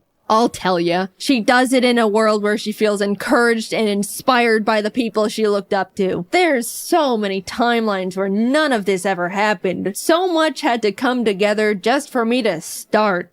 And against all odds, It did. I finished the animation, they posted it, and I spent pretty much the entire month reading every single comment. Everyone loved it. It was doing really well. I remember messaging Cupquake a giant soppy thank you paragraph when the video hit 1 million views. By the way, the entire animation was made on only 3 layers because any more would make my brain confused. I genuinely cannot believe they hired me. At the same time, I posted my very first video as JaidenAnimations, introducing myself and announcing that I'm gonna try out making animation videos. It's funny looking back at because if you don't know all the context, you'll watch my first video and be like, who is this dumbass talking to? She just started the channel. There's no audience yet. The shout out Cupquake gave me in the description gave me the boost I needed to shake the second thoughts. I gained 2,000 or 3,000 subscribers right out the gate, and ever since then, I wanted to keep making more content, and I was really excited about it. I made more animations for Cupquake for a couple of years alongside posting my own stupid little videos until eventually parting ways with them to focus entirely on Jaiden Animations. Working with them was amazing, and those animations did overwhelmingly well at the time. Like, I look back and am still shocked. I apparently peaked with that damn 2014 FNAF animation. Come on, Nuzlocke. Surpass it, please! Free me from these shackles! By this time, I was in college now, and even though I wasn't able to post very much at all, things were doing really well. I remember sitting on the top of my dorm bunk, secretly celebrating hitting 100,000 subscribers, a milestone I was beyond thrilled about, and honestly was my biggest goal at the time. Somehow, my roommate ended up finding out about it and immediately told every single person on our floor, which embarrassed the hell out of me. But at the same time, I was sheepishly proud of myself that people thought what I was doing was cool. Along with new experiences, for the first time ever, I was making online friends and becoming part of a growing little animation community. Cypher Den, Tony V Toons, Lightsen. I even stumbled onto James randomly after being recommended his ASMR video. I specifically remember going through his channel and thinking, I can't believe this guy doesn't have more subscribers. He's so funny. And well, would you look at that. After finishing my first year in college, I ended up talking to my parents about taking a gap year to see where all this YouTube stuff could go. They were, of course, hesitant at first. Making videos on YouTube for money? Can you even do that? But eventually agreed and have been my biggest fans ever since. I was officially doing YouTube full time. I don't really know what happened, but a few months later, James started blowing up. In our little animation group chat, we were like, whoa, James, congrats, what's happening? And he was like, I don't know, oh my god. And then I started blowing up too, and suddenly the entire storytime animation community was rising and thriving. It felt like we were strapped onto a rocket heading straight for the stars. People really loved watching storytime animation. We went to our first ever VidCon, and there was a whole line of people that wanted to meet us, which is a crazy experience for our first convention ever. Since then, everything has kind of just been history. I kept posting, obviously, met new people, made incredible friends, started building my own animation team, learned a lot about the world, but most of all, being on YouTube forced me to grow thicker skin. I'm sure most of you can relate to some degree. Mindless hate, online arguments, people nitpicking and speculating that you're actually a horrible human being. Because of how normalized posting content is now with TikTok, Instagram, Twitter, YouTube, I'm sure everyone has gotten their fair share of the hate hammer, but 10 years ago, it was pretty much only big online personalities who were familiar with it, and it comes at you pretty fast. Suddenly, you have to figure out how to hide your personal information and tell family members to private their Facebook accounts, which they don't know how to do. Scary emails come in, uncomfortable comments, lots of uncomfortable comments. I got doxxed one time because someone speculated I was a narcissistic liar because I claimed to be shy and introverted, but would get loud sometimes when reading scripts. Also, fun fact, I never planned on being public with my full name, but the reason it got leaked is because my old high school published an online article about my channel and dropped the full government without my permission. I'm still pissed about that one. And I know, this is genuinely what you just have to expect when you make content online. It's awful, but it's the truth. I didn't want to quit, so I adapted to the horrible things awful videos made about me for attention. There's nothing a passerby hate comment can say that could surprise me anymore. If anything, they're all the same and it's just annoying at this point. Not saying I'm happy that I went through all of it and it should have happened. People can be genuinely awful. But I'd like to say I've come out of it all a version of myself that wouldn't have existed otherwise. Not because of all the shitty things, but in spite of them. I've learned how to stand up for myself, grew my confidence, learned how to separate myself from my work and not take comments personally. All things you learn out in the world over time as you grow up. But cranked to 100 and during the most insecure years of a person's life. It was hard, but hey, I'm still here, aren't I? I look back and see my mistakes, bad takes, stupid ideas, regret here and there. It's overwhelmingly stressful to grow up and learn and change while in the public's eye. Even more now than ever. But all things considered, I believe I was always trying my best in the position I was in. Was constantly trying to be the best person I could be. And I won't ever be upset at myself for that. Also, I do want to say a big thing that's followed me throughout almost my whole career at this point is the fact that yeah, I've talked about mental health and things I've struggled with at the time, like anxiety, depression, rock bottom confidence, etc., etc. I've definitely spilled my guts out on the floor in front of the internet a couple times in my day, and there's no part of me that regrets it at all. A lot of people have told me that they felt more understood or learned things about themselves through those videos, but as a now adult that's had the time to grow and adapt and overcome these things, man, you guys kind of still think I'm a little bit pathetic. I see comments all the time when I'm in my friends' videos or being involved in a big event, and so many people go, wow, I can't believe how far Jaiden's come from being this puny little scared teenager. I'm so proud of Jaiden really stepping out of her comfort zone here.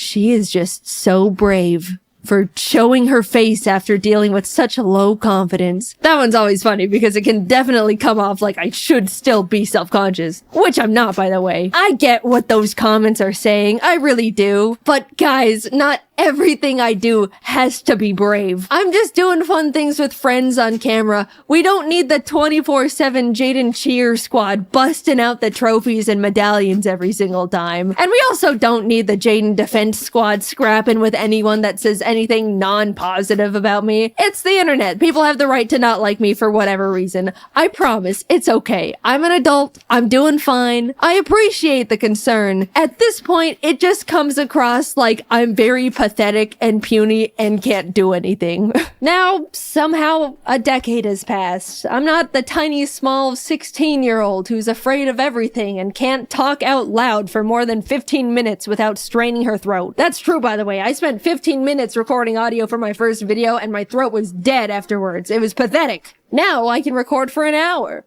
which still hurts my throat. You can probably hear it, but that's a 400% improvement right there. I'm 26, created hundreds of hours worth of content, have the most wonderful team in the world behind me, am surrounded by amazing friends, live with the most important person in my life, with the most important little creatures in my life. I've gotten to meet content creators I've looked up to, got to tour and travel the world with talented friends, talk on panels to hundreds of people who wanted to hear what I had to say, been able to tell the people that inspired me how big of a role they've played in my career, and even got to stand next to them as an equal.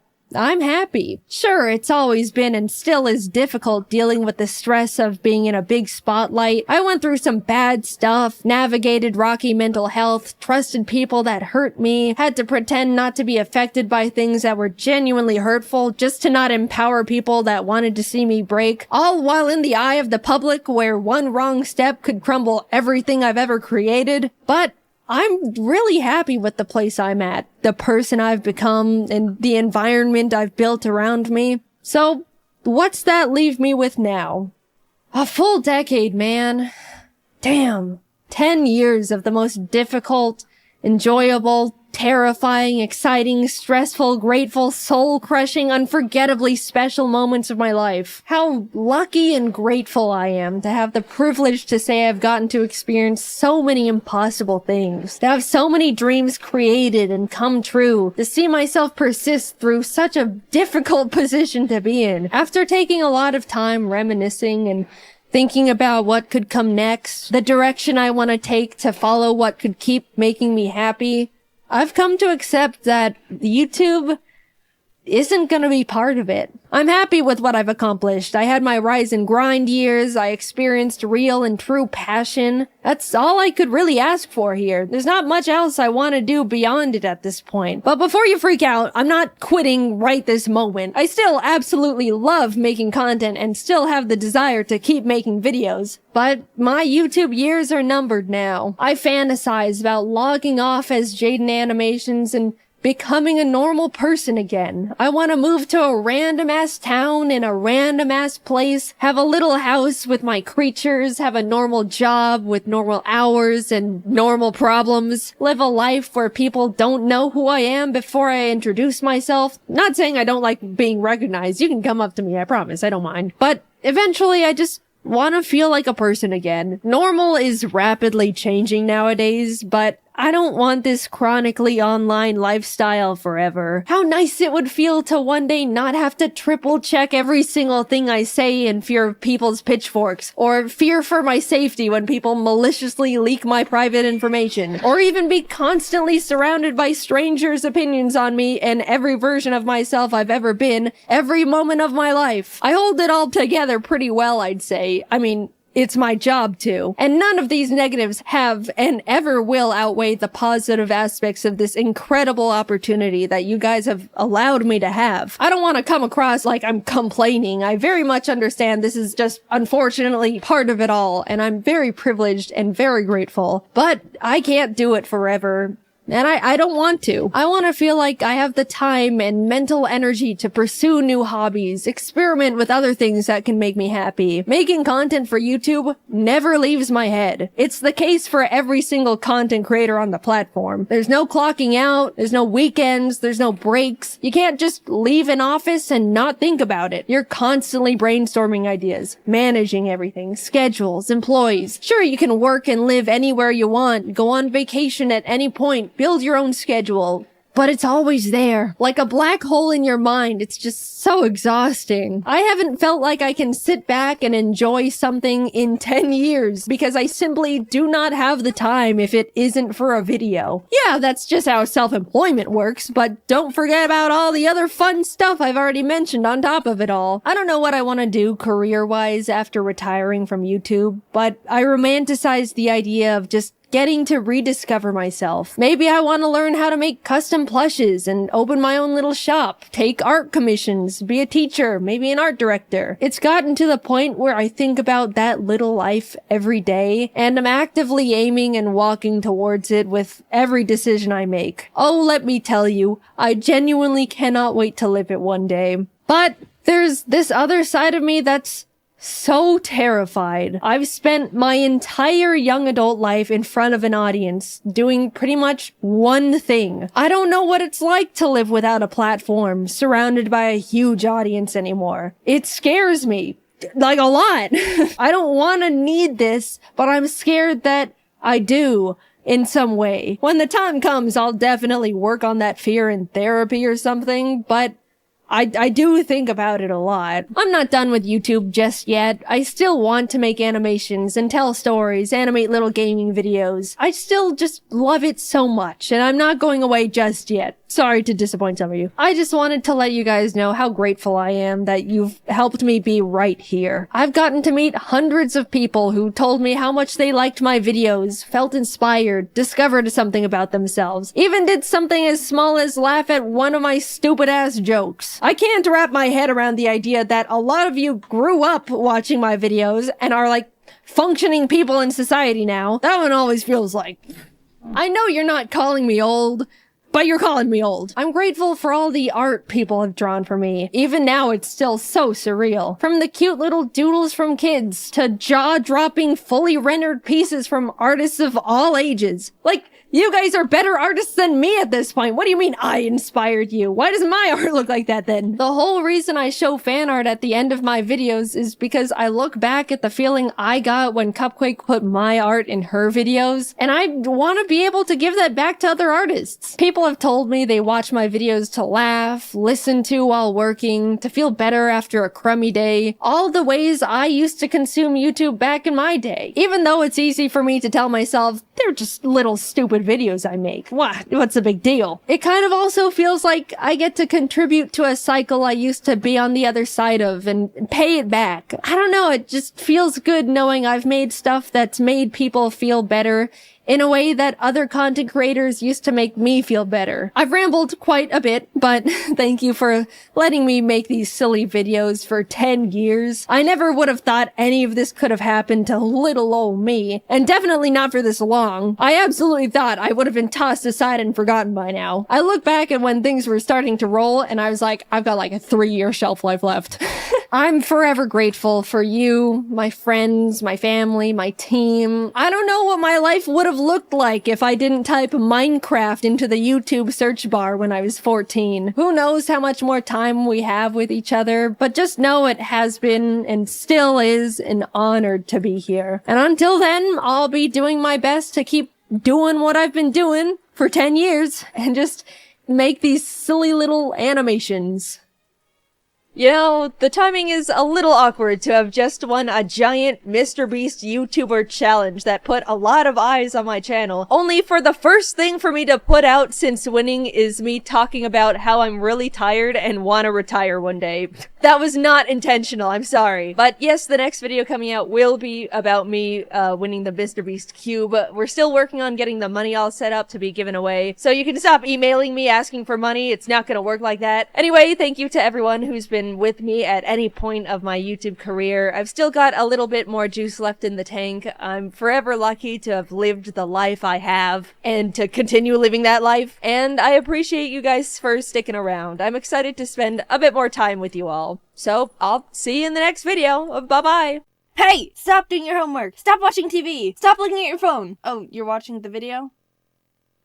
Listen, so the people who James was working with to do his plushies contacted me saying like, hey, I watch your videos, you're kinda cool, you wanna make a plush? And I was like, dude, frig yes! Friggin' sign me up. So, Jaiden plushes! Ah! Look at it! Oh my god! I have the prototype right here and just, it's so cool. It is a prototype though, so it's not gonna be exactly like this. Like the hair is not gonna be black, it's gonna be brown like in the videos. And the lady who made it accidentally drew on it with Sharpie here, so that little blotch isn't gonna be there. She sent the cutest message apologizing about it in broken English because she's a sweet Chinese lady. And it reminded me of Misaki, but I'm getting off track. If you order a plush before the 12th of December, it'll come with a signed card by me too. So that's exciting. They're also on sale right now until December 5th. Actually, everything in the shop is on sale until December 5th. What? Yeah. It's like a grand opening Black Friday, but Black Friday's over. Cyber Monday, happy holidays, new Jaiden stuff sale. I'm working with the people to get more stuff out, like beanie hats and buttons and bracelets. So those are going to be a thing sometime in the future too. One thing to note, the plushies are on pre-order, so they won't ship until February, but that's just because we need to know how many people want one and how many cards I need to sign. And yeah, but everything else ships normally, even if you buy a plush with it. Pop quiz! Get out your pencils and paper. Have you been paying attention? Question 1. Everything in the shop is on sale until December 5th. Question 2. Jaiden plushies come with a signed card if you order one before December 12th. Question 3. Jaiden plushies are on pre-order right now, so you won't get them until February. Question 4. Even if you buy a shirt with a plush, the shirt will come at the normal time while the plush will be pre-ordered and come later. Question 5. Ari is the best. Hey! Alright, time's up. Turn in your paper. Looks like you got them all right. You forgot to put the date in the corner, but I won't mark points off. So that's exciting. I hope you guys enjoyed the new stuff. I'll have a link to the shop in the description and in the cards of the video if anyone even pays attention to those. And if everything goes well, there might be a plush of another friendo you guys love in the works as well.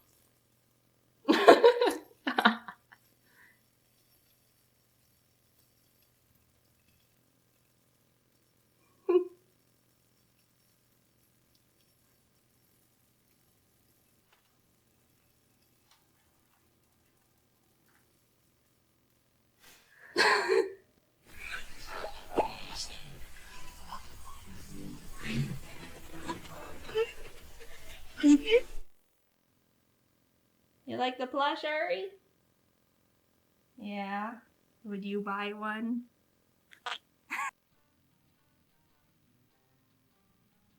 So I was eating at this restaurant with my best friend Kate. Wait, Jaiden, the audio doesn't sound horrible anymore. Oh, I'm glad you noticed. It's because I got a brand new microphone, and it's actually a good quality one, rather than the microphone that I found laying around in my house one day and decided to make an animation. Now you guys can hear what my actual voice sounds like, and it's not... Anyway, back to the story. Now, the place that we were eating at is really cool because for kids, instead of having those coloring menu things, you can ask the waiter or waitress if you can get a glob of bread dough to play with. Freaking bread dough. I don't know anyone who would pass up the ability to play with bread dough. So obviously, Kate and I had to get the hookup. But we were both really shy at the time, so we had to choose who was going to be the one who asked the waiter for the dough. And it wouldn't have been as bad, but considering that Kate and I were both above the age where you were considered a child who can play with bread dough and not be judged by adults, both of us didn't want to be the one who asked. I don't even know how, but she ended up convincing me to be the one, and the waiter came back around 5 minutes later to ask if we needed anything. And that's when I panicked and everything went downhill. I needed to say 7 words. We want some bread dough up in here. But for some reason, I couldn't get myself to say it. At first, I couldn't do anything, and I just stared at him, and he kinda gave me this look. And then I opened my mouth, and this is what came out. Can we have, I've never stuttered that hard in my entire life. And when I realized that, I started laughing at myself, and then it sounded more like this.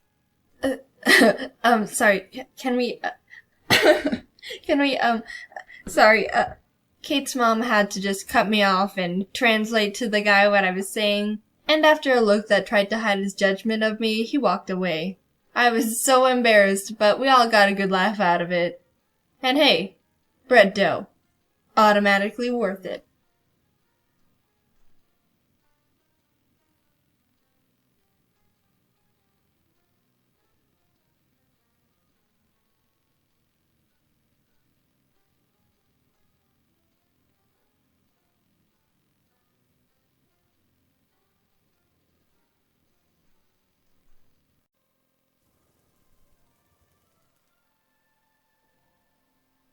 This is Asperia, a beautiful place known for its breathtaking scenery, gorgeous mountains, bustling villages, and secrets around every corner. In a forest somewhere, Jaiden can be found playing with Ari and Tofu, her loyal bird companions. She lays back, happily enjoying the sunlight as Ari runs around, disturbing the wildlife, and Tofu eats dirt. Jaiden is the region's very own wildlife biologist. She documents every new animal she encounters in her ecological guidebook, hoping to one day discover every mysterious creature Asperia has to offer.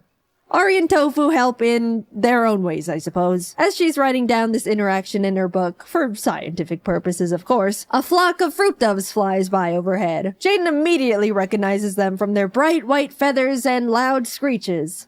Very obnoxious ear-piercing screeches. Oh, how nature sure is a blessing sometimes. Just as they pass over, one of the bird calls spooks Ari, who is too distracted with bullying the rat. In a burst of panic from the sudden shrieks, Ari takes off and starts flying away in a fit of confusion. Ari? Ari, stop! Hey! Come on, dude, you're being dramatic. Jaiden calls out to her bird, but he's already too far away. Even if he could hear her, he's way too stubborn to listen anyway. Well, this is just great. After hours of searching for Ari in random bushes, trees, caves, Jaiden finally admits defeat and starts heading to the nearby town of Hollowstone for extra help in finding her bird. Luckily, she immediately spots a noble Hollowstone soldier. Perfect. I'll just go up to the guard and simply ask him if he can help me find Ari. I need your help! It's an emergency! We need to alert the town! Ari the bird is missing! He's gonna die out there if he doesn't eat his daily 5-course meal! You gotta help me, man! Please, help me find Ari! Oh my god, woman, calm down! Just as Jaiden was calmly talking to the guard about the dire situation, someone approaches. It seems like they somehow overheard the conversation she and the soldier were having. Typical eavesdroppers. The person asks Jaiden what happened, but she's too distracted by the fact the traveler has 2 funny little hamsters with them. Hamsters? Who are you? Are you looking for a duel? This is unfortunate because I'm missing my strongest battler, Ari, so you outnumber me in creatures. But luckily, bird-type attacks are super effective on hamsters, so it shouldn't be— Whoa, chill out. I'm Merlin. I heard you need help with finding your lost bird? Phew, they're just here to help. Jaiden wasn't really in the mood to wipe the floor with this kid's hamsters right now anyway. To help, Merlin asks Jaiden which forest she was in when Ari took off. Wait, the forests have names? This might be a bit trickier than everyone originally thought it would be. As the new little team starts retracing Jaiden's steps, they determine the area she was most likely in when Ari flew away was the south side of Ryham. Probably. Luckily, the Hollowstone soldier knows a villager over there that commonly feeds the birds. If anyone were to see Ari, it would definitely be him. With a fresh lead, the Hodgepodge crew head off together on their new quest to find Ari. They can only hope he's not gotten himself into too much trouble, but knowing him, it's quite inevitable.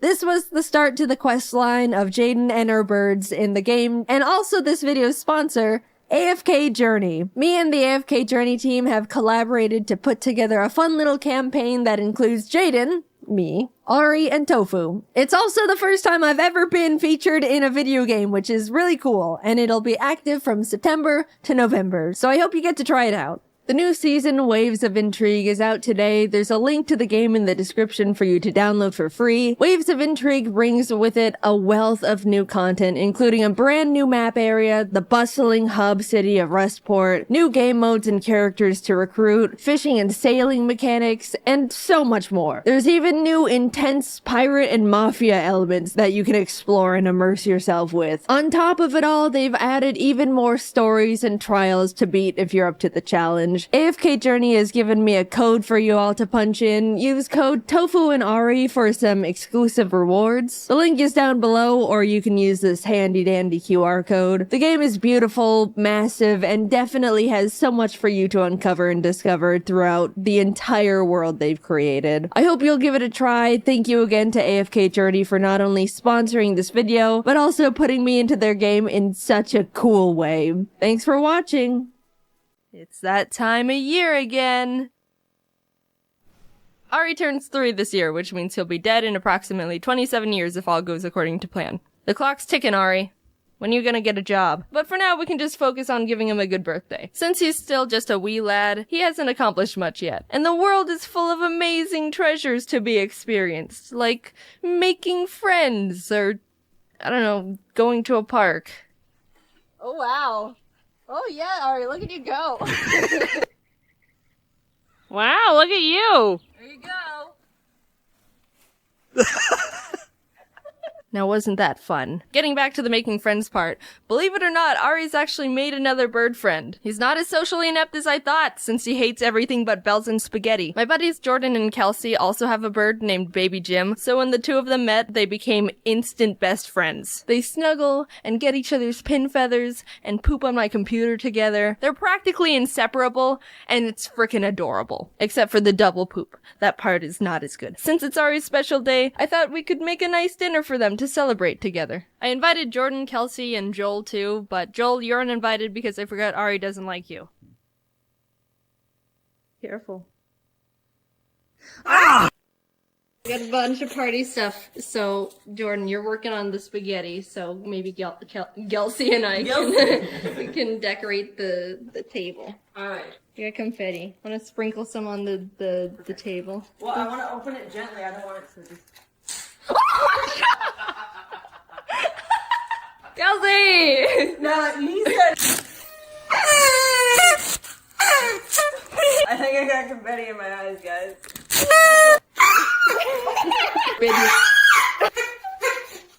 Aww. You got a little heart.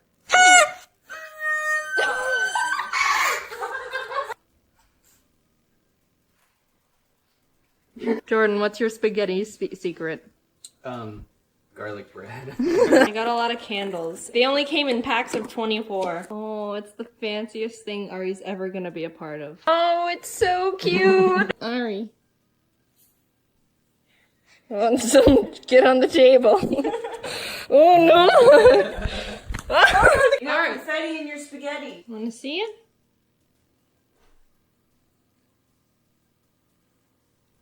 No, it's spaghetti. Oh shit. Oh no! You want spaghetti? You're gonna have saucy feet. Oh, that's the good stuff, isn't it? Oh, it's a good party after all. Yeah. Oh, good boy. Oh, it's like Lady and the Tramp. He's got spaghetti on his wing, right here. Does he? Yeah. I want to see what happens when the meat and the... Oh, Ari just took the whole thing. Maybe it's time for cake. It's a bird cake. Want to know how I got the candle in? Oh, nope. Can we pretend to eat it? Will he eat it? Do you want to try and eat it? It's like a UFO.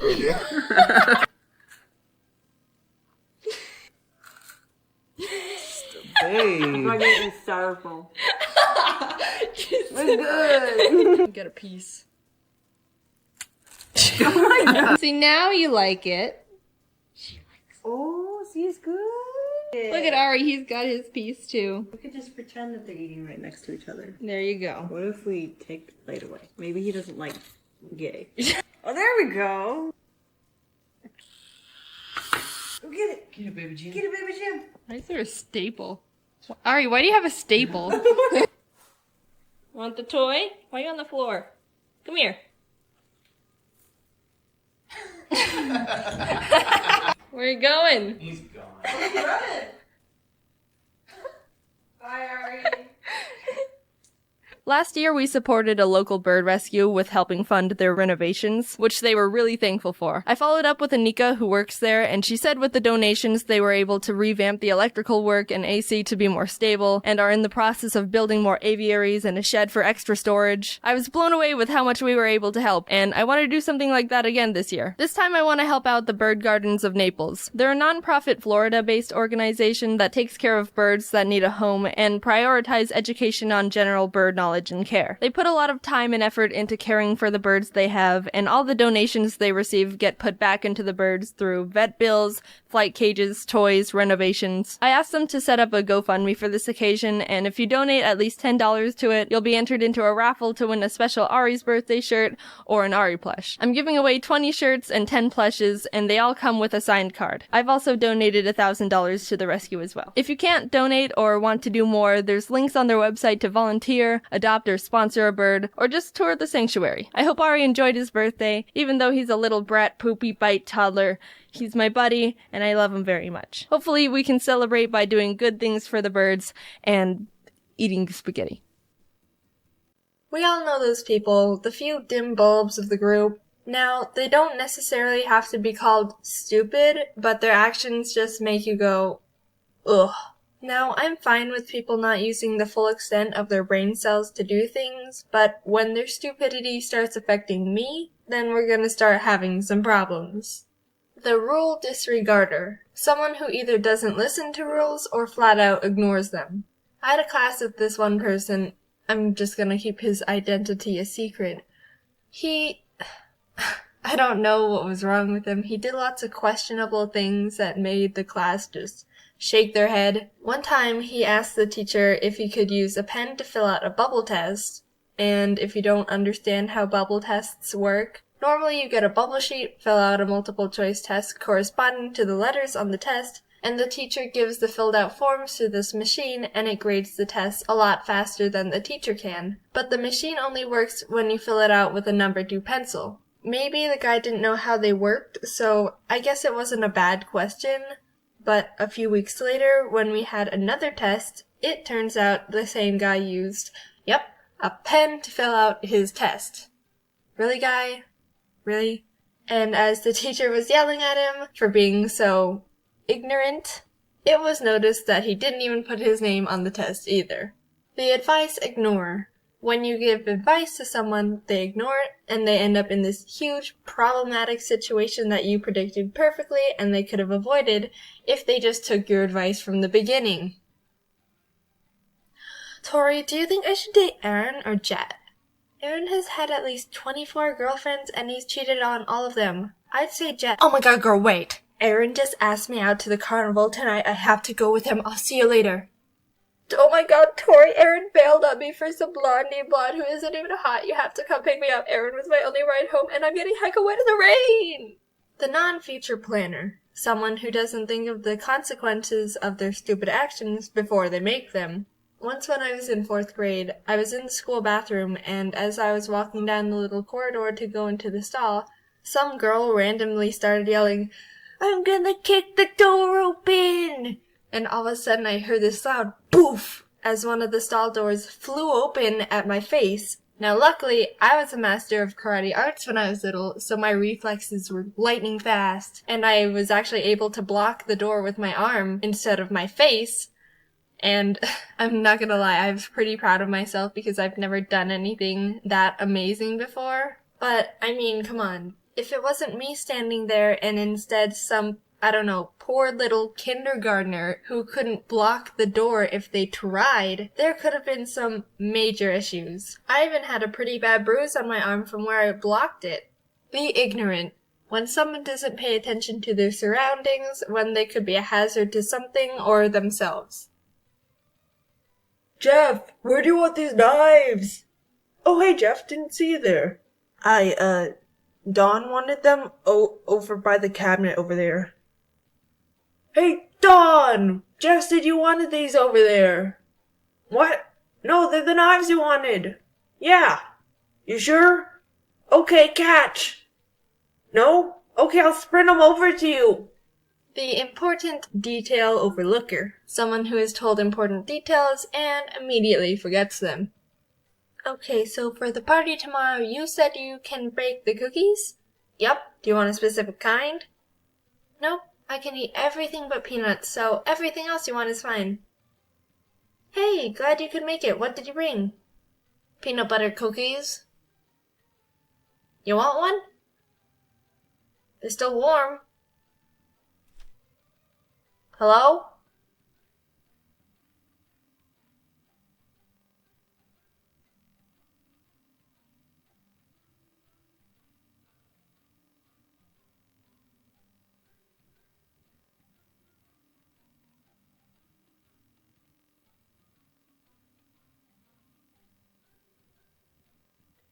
Hey guys, do you remember Kate from Embarrassing Moments #1? She was with me when I was making a fool of myself. Hello. Well, she works at a popular frozen yogurt place and has some pretty crazy customers with some pretty funny stories. And I wanted to share one of her stories with you all. Everyone say hi to Kate. Hi, Kate. Okay, so it started when an old man and his elderly family and friends walked into the store. Now, a little background on yogurt handling. Every night at 8:15, one of the employees has to clean and drain one machine that holds a yogurt flavor. This means that customers can't order that flavor for the rest of the night. My coworker, we'll call him Kevin, was over draining the salted caramel flavor, which just so happens to be the most popular yogurt flavor. Since Kevin was over handling the machine, I was the one who had to take the customers' orders. Hello, what can I get you? Give me some of those salted caramels. Oh, I'm sorry, sir, but we're draining that machine tonight. Is there another flavor you'd like instead? What? Well, you had to go and drain my flavor first, huh? Oh, no, sir. That's the only machine we're draining tonight. But yeah, you took away my flavor first. I looked over at Kevin, who was overhearing the old man's nonsense. We made eye contact, like, what the heck? And he walked over to the old man and started explaining why he had to drain the machine, emphasizing the fact that we only have to clean out one machine a night. But you had to go and drain my flavor first. By this time, we figured that the old man was just crazy, and there wasn't any way we could reason with him, so we stopped trying to explain, and Kevin started suggesting other flavors he might enjoy other than salted caramel. Is the vanilla any good? I want that. Okay. Then after the old man's group finished their order, they all grabbed the yogurt and walked outside. Did you ring anyone up? They all left pretty quickly. No. Did you? No. Turns out they all left the lovely old man to pick up the entire check by himself. Serves him right. After figuring out all the costs of each order, Kevin says, Okay, so your total is going to be $27.89. Are you lying to me, Kevin? What? You made it extra expensive, didn't you? No, sir, I wouldn't do that. Is he telling the truth? Because I got a feeling. I don't like that look. No, sir, you can trust Kevin. He's very trustworthy. Kevin started trying to explain even more, but the old man cut him off again. I don't trust ya. Okay. So now, it was just me and the old man. So your total is $27.89. Well, thank you, Gabe. While paying, he tried to make a little bit of pleasant conversation with me, as if that whole dramatic situation didn't even occur. And then he gave me a tip. Yeah, just make sure that dimwit co-worker don't get none of that cash, all right? Kate, you earned it. That's just for you. Oh, thanks, sir. Have a nice day. Okay, you too. And then he walked away. So basically what the moral of the story is old men can take their frozen yogurt very seriously. So be careful out there, everyone. Hey guys, welcome back! It's really been too long, and I apologize for not uploading an animation for 2 freaking months. But I hope you guys can forgive me, and I will try to upload more during the summer. Anyway, I have a few important things to say. 1, do you notice this beautiful fan art that I put in the end card? I decided that I want to include your talent, so if you want your fan art featured at the end of an animation, I have a link for that in the description. Also, if you haven't seen my FNAF 3 animation for Cupquake, you can find that in the other animations I've made playlist on my channel. Basically, if you haven't seen me upload something in a really long time, you should check that playlist just in case I made an animation for someone else and it's on their channel. One more thing. I opened up an ask.fm, which is like a little place that you can ask me silly questions. I've only announced this through Twitter so far, and I've already answered so many questions, and it's so much fun. Anyway, thank you guys for watching. Don't forget to follow me on Twitter for little updates and silly things I might say at JaidenAnimation, because I can't fit the freaking S of Jaiden Animations in the Twitter tag, which really bothers me, but whatever. Also, if you're into artsy stuff, you can check out my DeviantArt, where I can fit the S, so that one is Jaiden Animations. Anyway, I'll see you guys later. Goodbye! Okay, before I even say anything, let's lay out some ground rules. This is probably gonna be the most open I'll ever get about my personal life. I know I've shared tidbits of myself and life through little stories, but when it comes to personal stuff, I'm very private.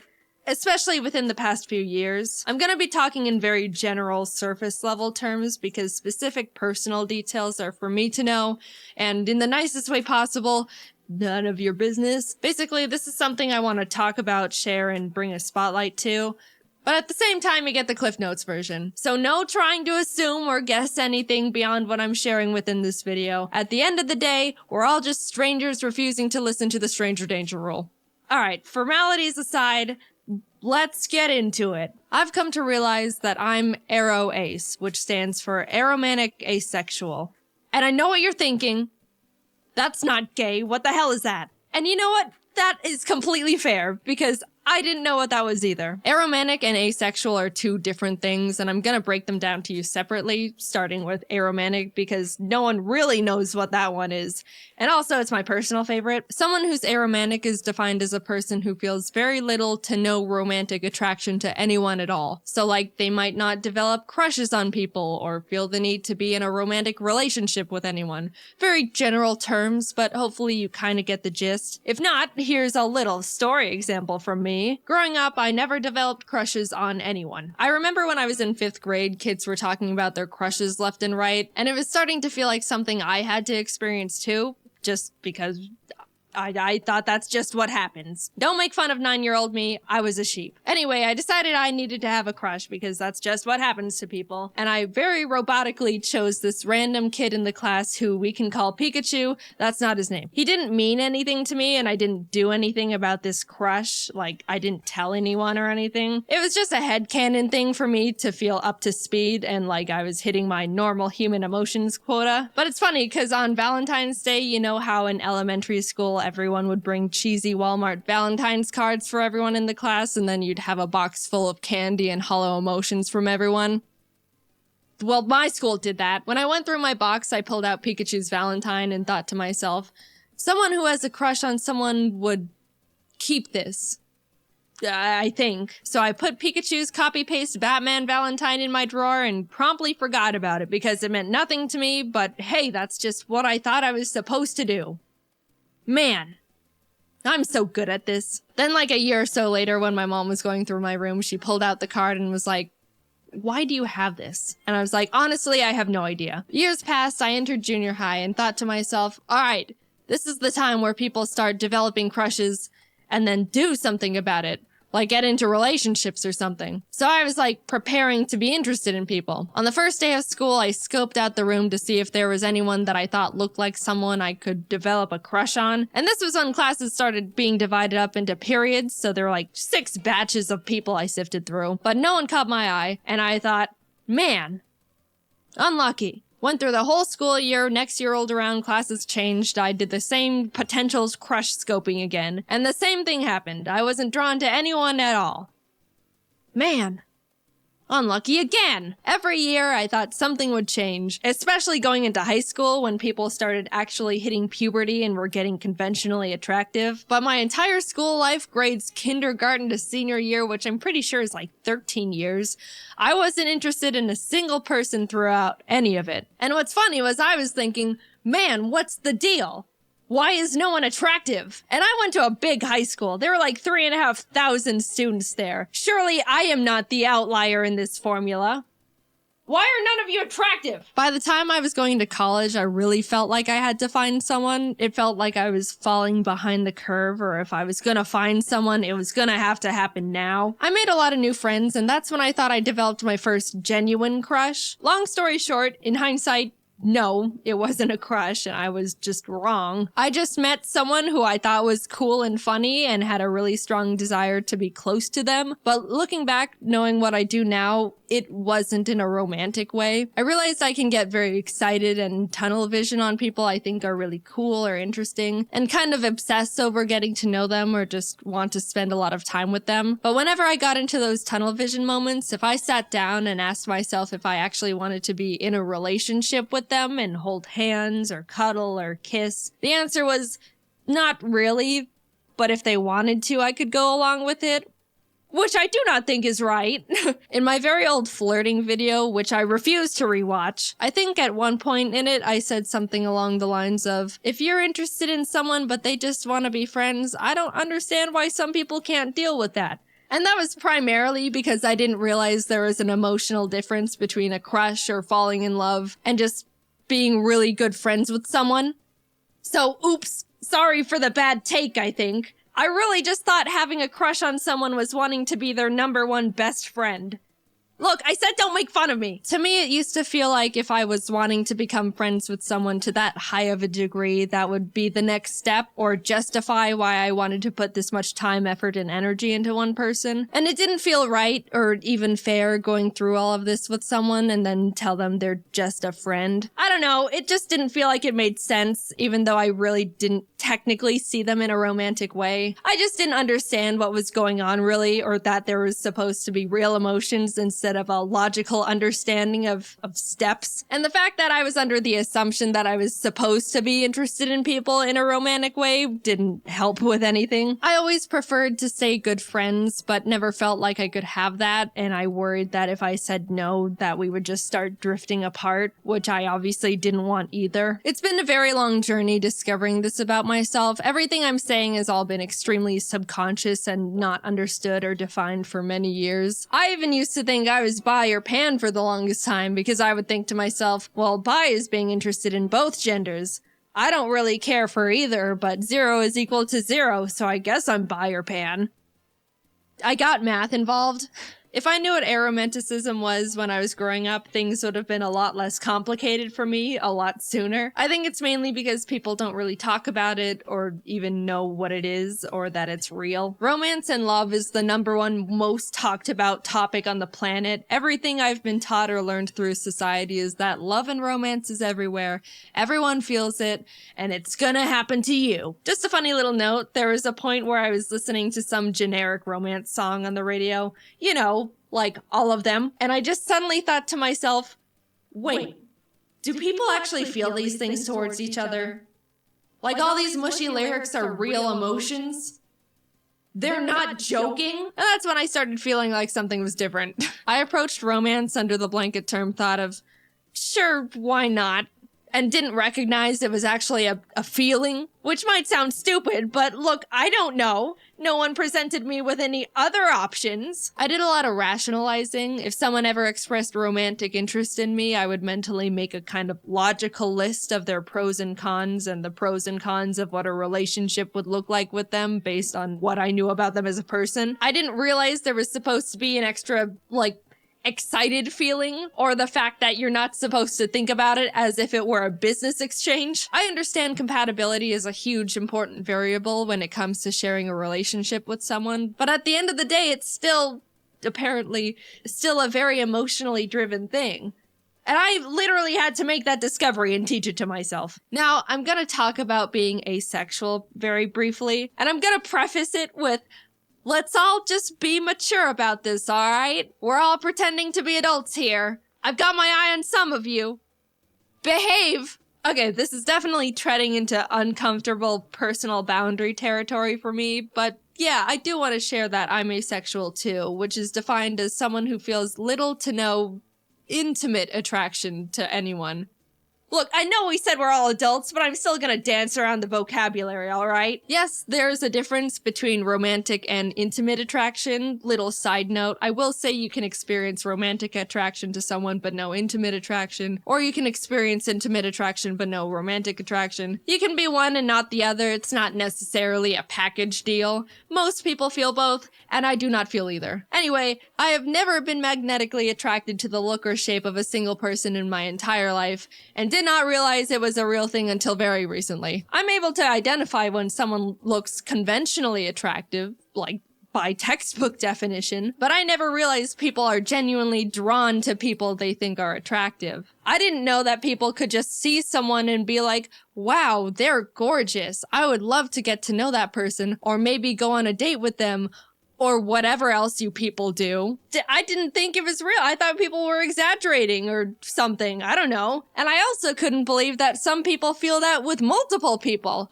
Or like celebrities, which sounds absolutely exhausting. It ties back to when I was in school, like looking around for people to like. It makes sense now that no one caught my eye because that doesn't happen to me. I was just wasting my time for 13 years. I feel like such a fool. Now, there's an easy assumption to make about asexual people and that they all have zero interest in being intimate with anyone at all, which actually isn't true. Some of them are genuinely turned off by it, and some aren't. Some reasons would be that they just just don't mind it, or they want to make their partner happy, or enjoy the emotional closeness of it. There's a million different reasons and a million different people. Am I sharing what kind of a people I am? Nope. And you don't know me personally enough in the slightest to be able to try and parasocially analyze where I stand on that spectrum. I'm just here to say I am this. We are moving on. When I stumbled onto the term aro ace and started realizing I fall into that category, it helped me feel much more confident and sure of myself. I've read a lot about how people say they felt broken or that something was wrong with them.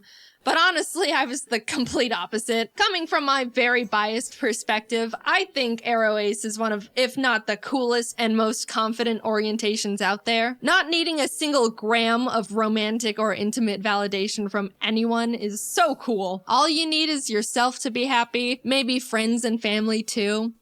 And birds. The more I came to terms with the fact I'm aro ace, the more empowered and capable I felt. But at the same time, I was also starting to feel more alone and isolated. As cool and amazing and unique and awesome as I think it is, it can be really hard for other people to relate to or even understand. Everyone else and their orientations are able to bond and relate to the love and romance aspects, and we're over here like, we don't do that. I don't even know if I'm explaining it very well. It kind of does go against everything everyone's ever been taught about anything. Romance is taught to be a basic assumed emotion, which I do think is a bit misleading. A common argument used against the aro ace orientation is that romance and intimacy is what makes someone human. But I mean, I don't know, lots of birds mate for life, which is a better ratio than people, and all animals get frisky. You know, that's just how they became not extinct. It's not an exclusive to humans thing. If I were to guess, I would assume the thing that makes someone human is basic empathy. Like, I'm not an emotionalist monster. I can still love people. I love my family and my pets, just platonically. And I would hope that you're the same. I just don't experience romantic love, which, I don't know, I don't think that's harming anyone. Definitely not me. I'm having the time of my life. I don't think you need to be in a relationship to be happy. And if you don't want to be just on your own, I think there's many types of people in relationships that push the boundaries of what a conventional relationship looks like. Telling someone that they need to be in a romantic relationship to be happy and fulfilled is weird. And then when that person says they're not happy, they're told relationships take a lot of work and that's just how it goes. And that's also weird. I don't know. I also think it's weird that once someone reaches a certain age, people inherently start thinking it's sad they're not in a romantic relationship or assume they're lonely and sad. No one thinks a child is sad and lonely just because they're not in a long-term relationship. I don't know. I don't get it. And I also think I'm rambling. At the end of the day, it's all very complicated to talk about these things, especially because I don't know the feelings I'm supposed to be feeling, let alone talk about. I just know for me, the terms aromantic and asexual are able to articulate things I was subconsciously feeling and thinking before I even realized I was feeling and thinking them. I don't plan on talking about this very much, if at all, ever again. I just want to play my silly little video games, maybe tell a story here or there. But I wanted to bring the orientations to the surface and try to get more representation out there because I thought if I could help more people become more aware of this, then that would be awesome. I was confused as hell for a while and could have used something like this. It's a real thing. You don't have to feel any sort of romance or whatever to be considered a real person. Personally, I think it's really cool and badass. And don't be afraid to look more into aromanticism or asexualism if any of what I said in this video resonated with you to any degree. Like I said, this is all very surface level stuff. They're both much larger spectrums than you'd think, and maybe you fall under some umbrella category with them. I don't know. Or not. Either way, this has all been my personal experience with this stuff. Is there more for me to figure out within it? Yeah, I'm pretty sure there is. It can get pretty complicated and confusing. Haha, awesome. Will I be sharing any of that with you? Nope, no way. This is all you get. Hope you can understand even just a little of what I talked about. And if not, that's totally fine. I just hope you can be nice. Thanks for listening. I never really intended on making this video because I haven't really felt a strong urge to, like, I don't like using this phrase for myself, but come out. But I did end up wanting to make the video to make people more aware of this stuff because I think it's important and someone has to. There's not really that many people doing it right now. Anyway, yeah, just moving forward, I guess. See you later.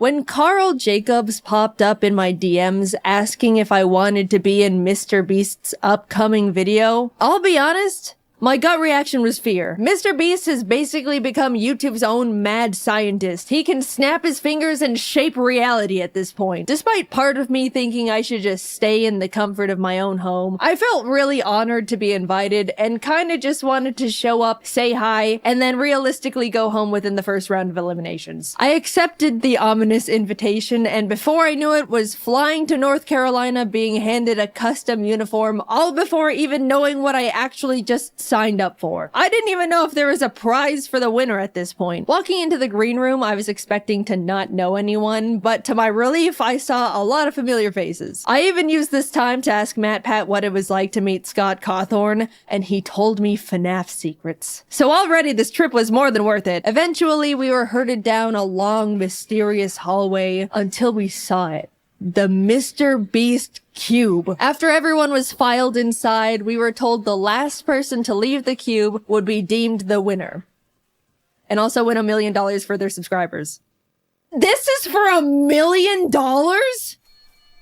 The challenge began. Immediately, people started jumping in the giant pile of real money that was inside, throwing handfuls of bills in the air, laughing, mingling. To pass the time, James and I drew our cartoon characters out of dollar bills on the floor. The staff came in and ended up giving everyone their own personal vlog camera to document their POV of the challenge. And I think I genuinely was the only person who didn't record a single second of footage on that thing. I just thought, I'm not going to use this footage because I'm not going to make a video out of it, and they're going to have plenty of other people's footage to use. In hindsight, maybe it would have been a good idea to record something, just in case. I don't know, maybe the Mr. Beast team would end up actually wanting to use some of my footage. Who's to say? After maybe an hour or two, Jimmy came out for the first bonus challenge. A single free throw. Miss and you're eliminated, but make it, and not only do you get to come back into the cube, you also win a Cybertruck for one of your subscribers. They had 50 people's subscribers just in a room waiting for something to happen. I'll be honest, when Jimmy explained the extra credit challenge, I was like, hell no, I'm not going up to miss a free throw and leave immediately after nothing's happened yet. If my subscriber back there knew what was going on, they 100% would have understood they weren't getting called up for nothing. If I remember correctly, maybe 2 people ended up making their baskets and 3 people were eliminated. I could be wrong. I don't remember because I didn't vlog it. While chatting with friends, Ludwig walked up and asked if I wanted to do a dice bet. With nothing else to do, I agreed. And to no one's surprise, I lost. And an evil expression washed over Ludwig's face. Alright, since you lost, I want you to walk up to Kai Sanat and introduce yourself with, "Hi Kai, I'm Jaiden. So which of my videos have you seen?" Maybe I should have just missed a free throw. "Hey Kai, there's someone I want you to meet." "Hey man, I'm Jaiden. Nice to meet you. So, which of my videos have you seen?" Excuse me? Holy shit, I'm gonna kill myself. "Oh, so which of my videos have you seen?" "Oh, I'm sorry, I haven't seen any, I don't think." "Ha! That's okay. Nice meeting you, bye." Kai was super chill and nice about it, but oh my god, I wanted to rip my skin off. I'm stuck in this cube with him until further notice, and it's all Ludwig's fault with his stupid dice. I hate it in here, let me out! Oh, hi Jimmy. We were told to gather up in groups of 5, designating one as a team captain who will have immunity for the next challenge. I was with James, Schlatt, Ludwig, and Charlie Moist Critical, using the dice to choose the captain. This time, I actually rolled highest, but reassigned it to Ludwig because I couldn't cope with the idea of possibly being responsible for a teammate's elimination. And then it was revealed captains would just have to assign their teammates a shape for the Squid Game Honeycomb Challenge. Okay. Well, I definitely overthought that one. I had triangle, James got circle, Charlie was star, and Schlatt unfortunately got umbrella. The 10-minute timer began, and everyone started deploying various different strategies to get their cookie shape out. Charlie used a new technique called huck as much spit as you can into the tin to dissolve it all. It was really gross. He ended up filling the tin almost to the top with spit. By the end, 2 people with stars were eliminated, and not a single umbrella made it through.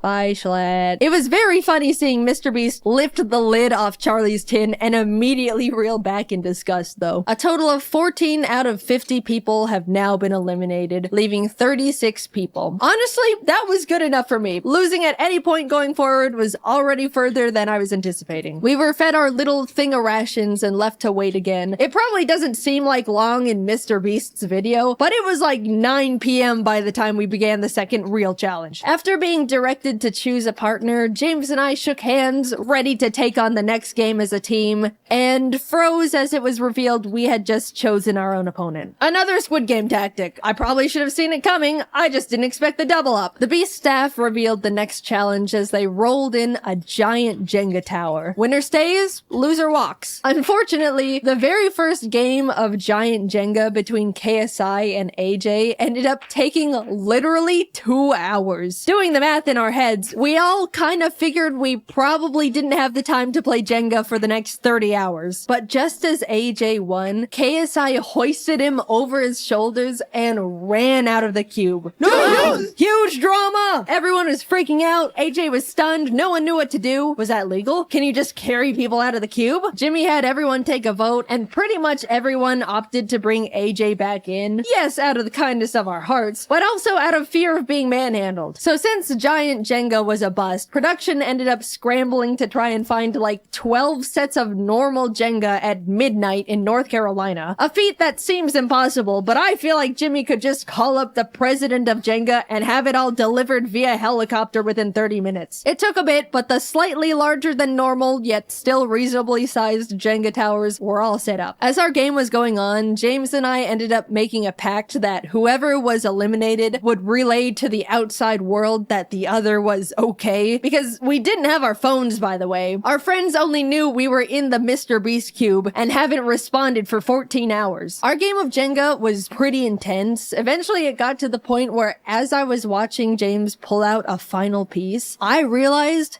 there wasn't any left for me to safely remove. I'm about to be eliminated. And a flash of bliss washed over me. Sure, I'll be gone, but that's okay. I'll be set free into the outside world again. The cube is harsh, unforgiving. It's taken so many of my friends from me. The glass floor is hurting my butt. I'm ready to go now. And deeper into the trenches I went. James being eliminated meant I was moving on to Cube Day 2. What a miracle. Watching the rest of the Jenga games was like watching an active war zone. People were focusing, cheering, sweating, praying. Towers were falling one after the other at the feet of now eliminated players. It was brutal. And also still taking way too damn long, man. Can I go to bed? The last game left to finish was between Quackity and a popular Brazilian creator, Enaldino. Apparently, when it was revealed the challenge was Jenga, Enaldino turned to Quackity and admitted he was a Jenga pro. Quackity had never played. Not the situation you want to be in. Quackity half-jokingly asked Enaldino if he wanted to play rock, paper, scissors instead, to which he replied, no. Which, you know, fair. But 3 hours into this single game, the two of them were neck and neck. Genuinely the most cracked round of Jenga possibly ever. Everyone in the cube was gathered around watching Quackity slowly pulling out the very last piece in this skeleton of a Jenga tower. Just as he was about to make it, Enaldino asked, rock, paper, scissors? Quackity looked up at him. Muito tarde.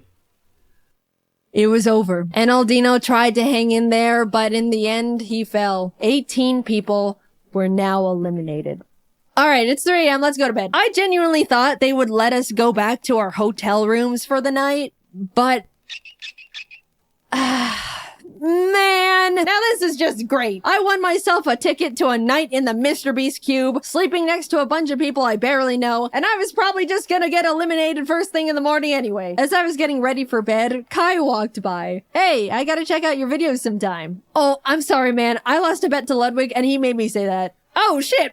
Okay, damn. Oh, well, that makes falling asleep a bit easier. Thank God he only thought I had a huge ego for 19 hours straight. Crisis averted. In the morning, production had to prep for filming again, which meant they turned on every single light in the building, flash banging all of us. They were turned off, and then these loud-ass brrrr sounds from construction started blasting. They turned the lights on again a few minutes later, but this time in a crazy strobe light effect for some reason. After breakfast rations, Jimmy returned, pointed to the entrance hallway, and in walks I Show Speed. With too much energy for a group of people that just had the weirdest sleep of their lives. Alright, you guys have the chance to vote Speed into the cube to join you in challenges. The kind thing to do was to let him in, but we all just survived trenches no one could even understand. We were trauma bonded together. And also, it wouldn't be fair. The majority of us moved to the voting side of no. Admittedly, me too. Mainly because I was a bit scared of him. Speed looked at Kai. At least shake my hand, man.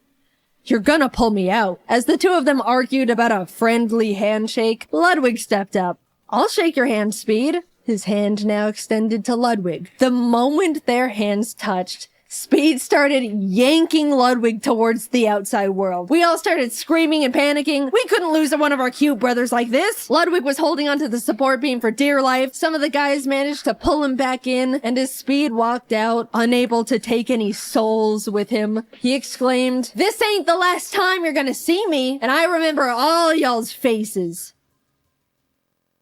Alright, let's get started. Challenge 3 was steal or no steal. Basically a modified version of deal or no deal. Some cases have the word safe in them, others say eliminated. One person looks inside a selected case, and the other decides whether they want to steal it or no steal it. And also Howie Mandel was there. Hi Howie, big fan. People started getting eliminated one by one, others securing safety. Eventually, Ludwig was up at the podium asking if anyone wanted to volunteer to go up. At this point, the ratio of safe cases was very high, 60% in favor of safe. Figuring the odds would just get messier from there, I volunteered. Ludwig looked inside his chosen case, looked up, and told me it was safe. I knew mathematically I should steal the case, but I've been burned by math before. As I started hesitantly saying I was gonna steal, Mr. B suddenly burst out saying Ludwig's heart rate was spiking. By the way, he was wearing a heart rate monitor, which made me scared it was actually an elimination case, and he was excited at the idea of avoiding going home. So last minute, I decided to let him keep the case. It was the safest play. If it said eliminated, then good, I dodged a bullet. If it was safe, then at least I'm not actually eliminated yet. I just have to play again. Shit. It was now my turn to bring someone up. Even though I didn't want to pick a friend out of fear of getting them eliminated, more than that, I didn't want to be up there with someone I didn't know. I picked Quackity. He came up to the podium. I grabbed case number 2. It says safe. My plan was to tell the truth, but in the most unconfident and nervous way possible. I was deploying every bit of body language knowledge I could think of, making myself look as guilty as possible as he asked me various questions. We went back and forth for a bit until your eyes looked down as you said the case was safe, which indicates guilt. So I think you're lying. I'm not gonna steal it. Without a word, I shifted the case onto its back, unlatched it. Safe. It was worth sleeping in the cube! Oh my god, the relief, you have no idea. After everything finished, a bunch of people walked out, and unfortunately, Quackity ended up being one of them. 10 people left. I know it's a dog-eat-dog world inside the cube, but when you're left to sit with your fellow contestants for hours on end between challenges, waiting for Jimmy Beast to send you all through another round of cube stress, you really start bonding with the survivors. It was pretty sad watching them go. Hours passed until the Jimmy death bell struck again, and we were told to partner up once more. Alex and I had really gotten to chat and hang out together as the only girls left at this point, so we paired up. Everyone was blindfolded and told to sit tight until they were ready, which is ominous. The two of us were strategizing and figuring out each other's strengths and weaknesses for whatever was coming our way, only to be unblindfolded and see the entire cube transformed into a kitchen. It was a cooking battle. we're actually fucked. What? Alex started panicking, saying she can't cook for her life. We were freaking out. Then Mr. Beast brought out the judges. Professional competitive eater Joey Chestnut, Miranda Cosgrove, hi big fan, and Speed. Bottom 2 teams are eliminated. Time starts now. We ended up committing to mac and cheese with a slice of chocolate cake, under the fancier title of American Comfort Food. AKA the only 2 women left in the challenge can't cook and they're trying their fucking best. The judges walked around to check in on everyone, and eventually Speed was at our station. So when you all were voting to let me in, which side were you on? Well, originally we were on the side of no, because we were a bit intimidated, but we ended up switching to a yes at the last minute. Right, Jaiden? Yeah. I switched. Alright, cool. 'Cause you know I don't forget, right? Yep. Later on during the challenge, Mac and Nolan from the Beast team came up to ask what we were making. At the time, I was grating up Feastables to sprinkle onto our cake for decoration, and I thought, oh, it would be funny to have them ask what we're making, and it's just their own brand of chocolate. So I was like, close your eyes and open your mouth, and gave Mac a piece of chocolate, and immediately without chewing, he was like, is this Feastables? And I was like, yeah. And he kind of stood there for a second with his mouth still open, and Nolan was like, oh, he's allergic. And they both had to leave. Oh my god, guys, I felt so bad. I apologized so much when he came back. Max said it was fine and is a good sport about it, but I still have so much guilt about being such an idiot. Ludwig and Amixem presented first with their fried chicken and asparagus dish. The judges all really enjoyed it, giving them a total of 26 points, which is really unfortunate because I definitely thought Speed was gonna hold a bigger grudge against Ludwig and tank their score. We were up next, and thankfully they really liked our food too. Joey was the first to score us and ended up giving us a 10 out of 10. And in the moment, as a joke, I wanted to turn around and flip off Ludwig as a, friendly fake gloat, but I accidentally turned around and flipped off Amixem, and I felt so bad again. He was not the intended target, and now I was just being rude, and this challenge was going horribly. Not because of the cooking part. I've just been non-stop fumbling socially. We also got a total of 26, putting us at a tie with the French boys. But now, Logan Paul and Nick DiGiovanni were presenting. And I haven't mentioned it yet, but Nick is actually a goddamn chef. They even gave us all his own cookbooks as a helpful tip for the challenge, which is just a knife twist in my opinion. So yeah, they knocked it out of the park, got a 29. The judges were licking their plates. After them was Kai and AJ, who had a great presentation, but their food, not so much. They got a 16. After eating, Speed got up and started smashing the plates on the ground, and Logan Paul saw this and got really excited because he wanted to smash plates too. Without thinking, he ran out to join Speed, and we all shouted at him in panic. Confused at the sudden change in the air, Logan looked back at us before realizing he left the cube. To this day, none of us are truly sure if he did it for, the content or it was a genuine accident. In his defense, the set was so cosmetically different that it really did feel like we weren't in the cube anymore. Either way, he content created too close to the sun, and even though he had a guaranteed spot in the finals, he was eliminated. The last team of Rubius and Spriter went up with their Spanish tortilla, but turns out Spriter is a huge fan of Speed, so he made a special Thai dessert just for him that the other judges weren't allowed to eat, which is honestly hilarious. We all held our breath as the judges flipped through their scores. 22.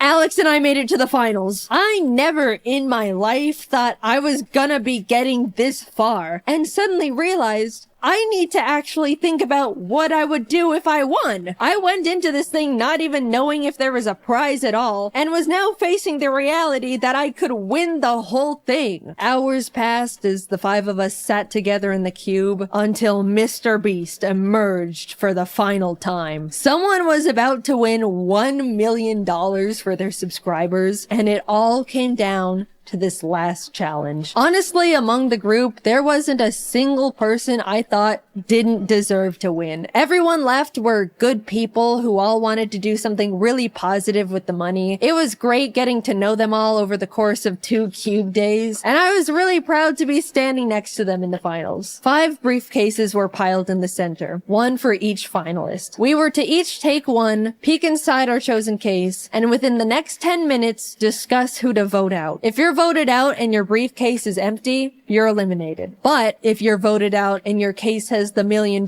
inside, you win instantly. It was basically like reverse Among Us. The first round started, we all grabbed a case, peeked inside.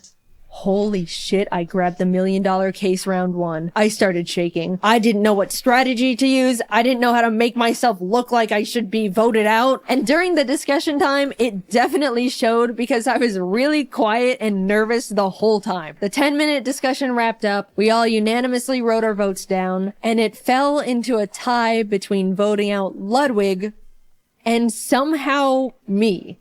It could end right here. We had a few minutes to discuss again and recast votes, but Alex and Nick were able to figure out I voted for myself, so Ludwig was eliminated. The cases were reshuffled. We each grabbed one.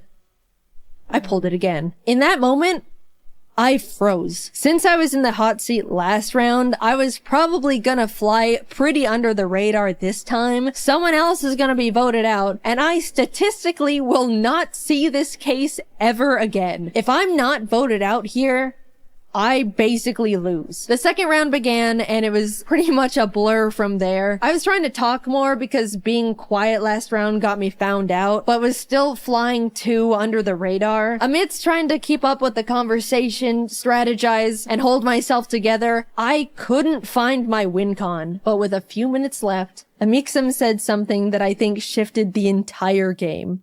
What are the odds Jaiden pulled the $1 million case twice? There it was.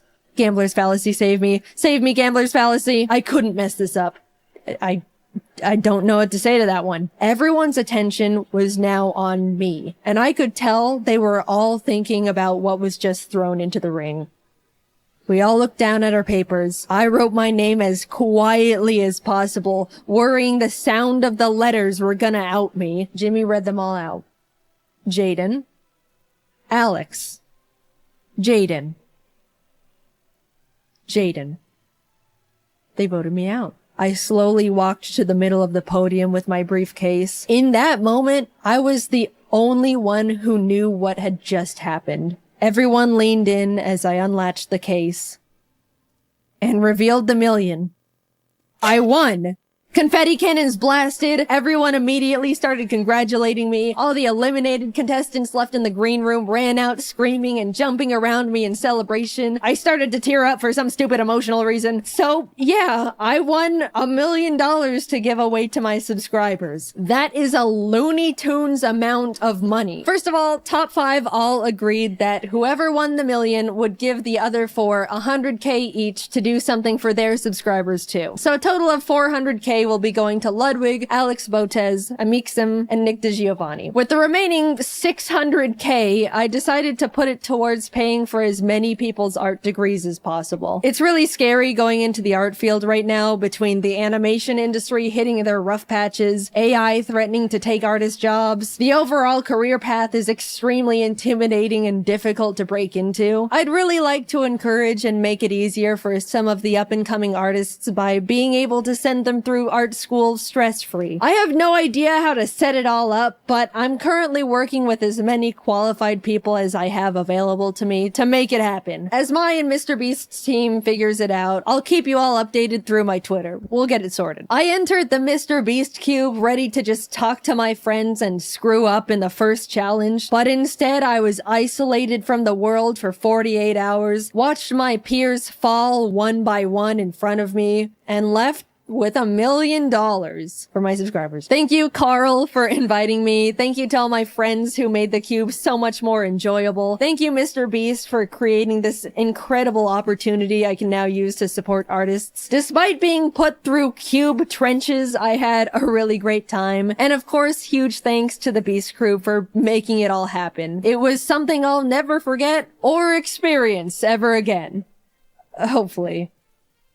If you're an artist currently enrolled in art school and are hoping to have some of your tuition paid for with the cube winnings, you can now apply through the form I'll have linked in the description and the comments of this video. The form will be available for a week starting the day this video is uploaded, so be sure to check the calendar and apply before it's closed. I assume there's gonna be a huge amount of applications we have to go through, so expect a few months wait before we announce the winners. Thank you for your patience. I'm not sure how many people we can financially help out because everyone's tuition will be vastly different, but I'm looking forward to going through your portfolios and hearing your stories. Thanks for watching, and thank you to my team for dropping everything to work on this sudden video jump scare. Alright, until next time, bye bye!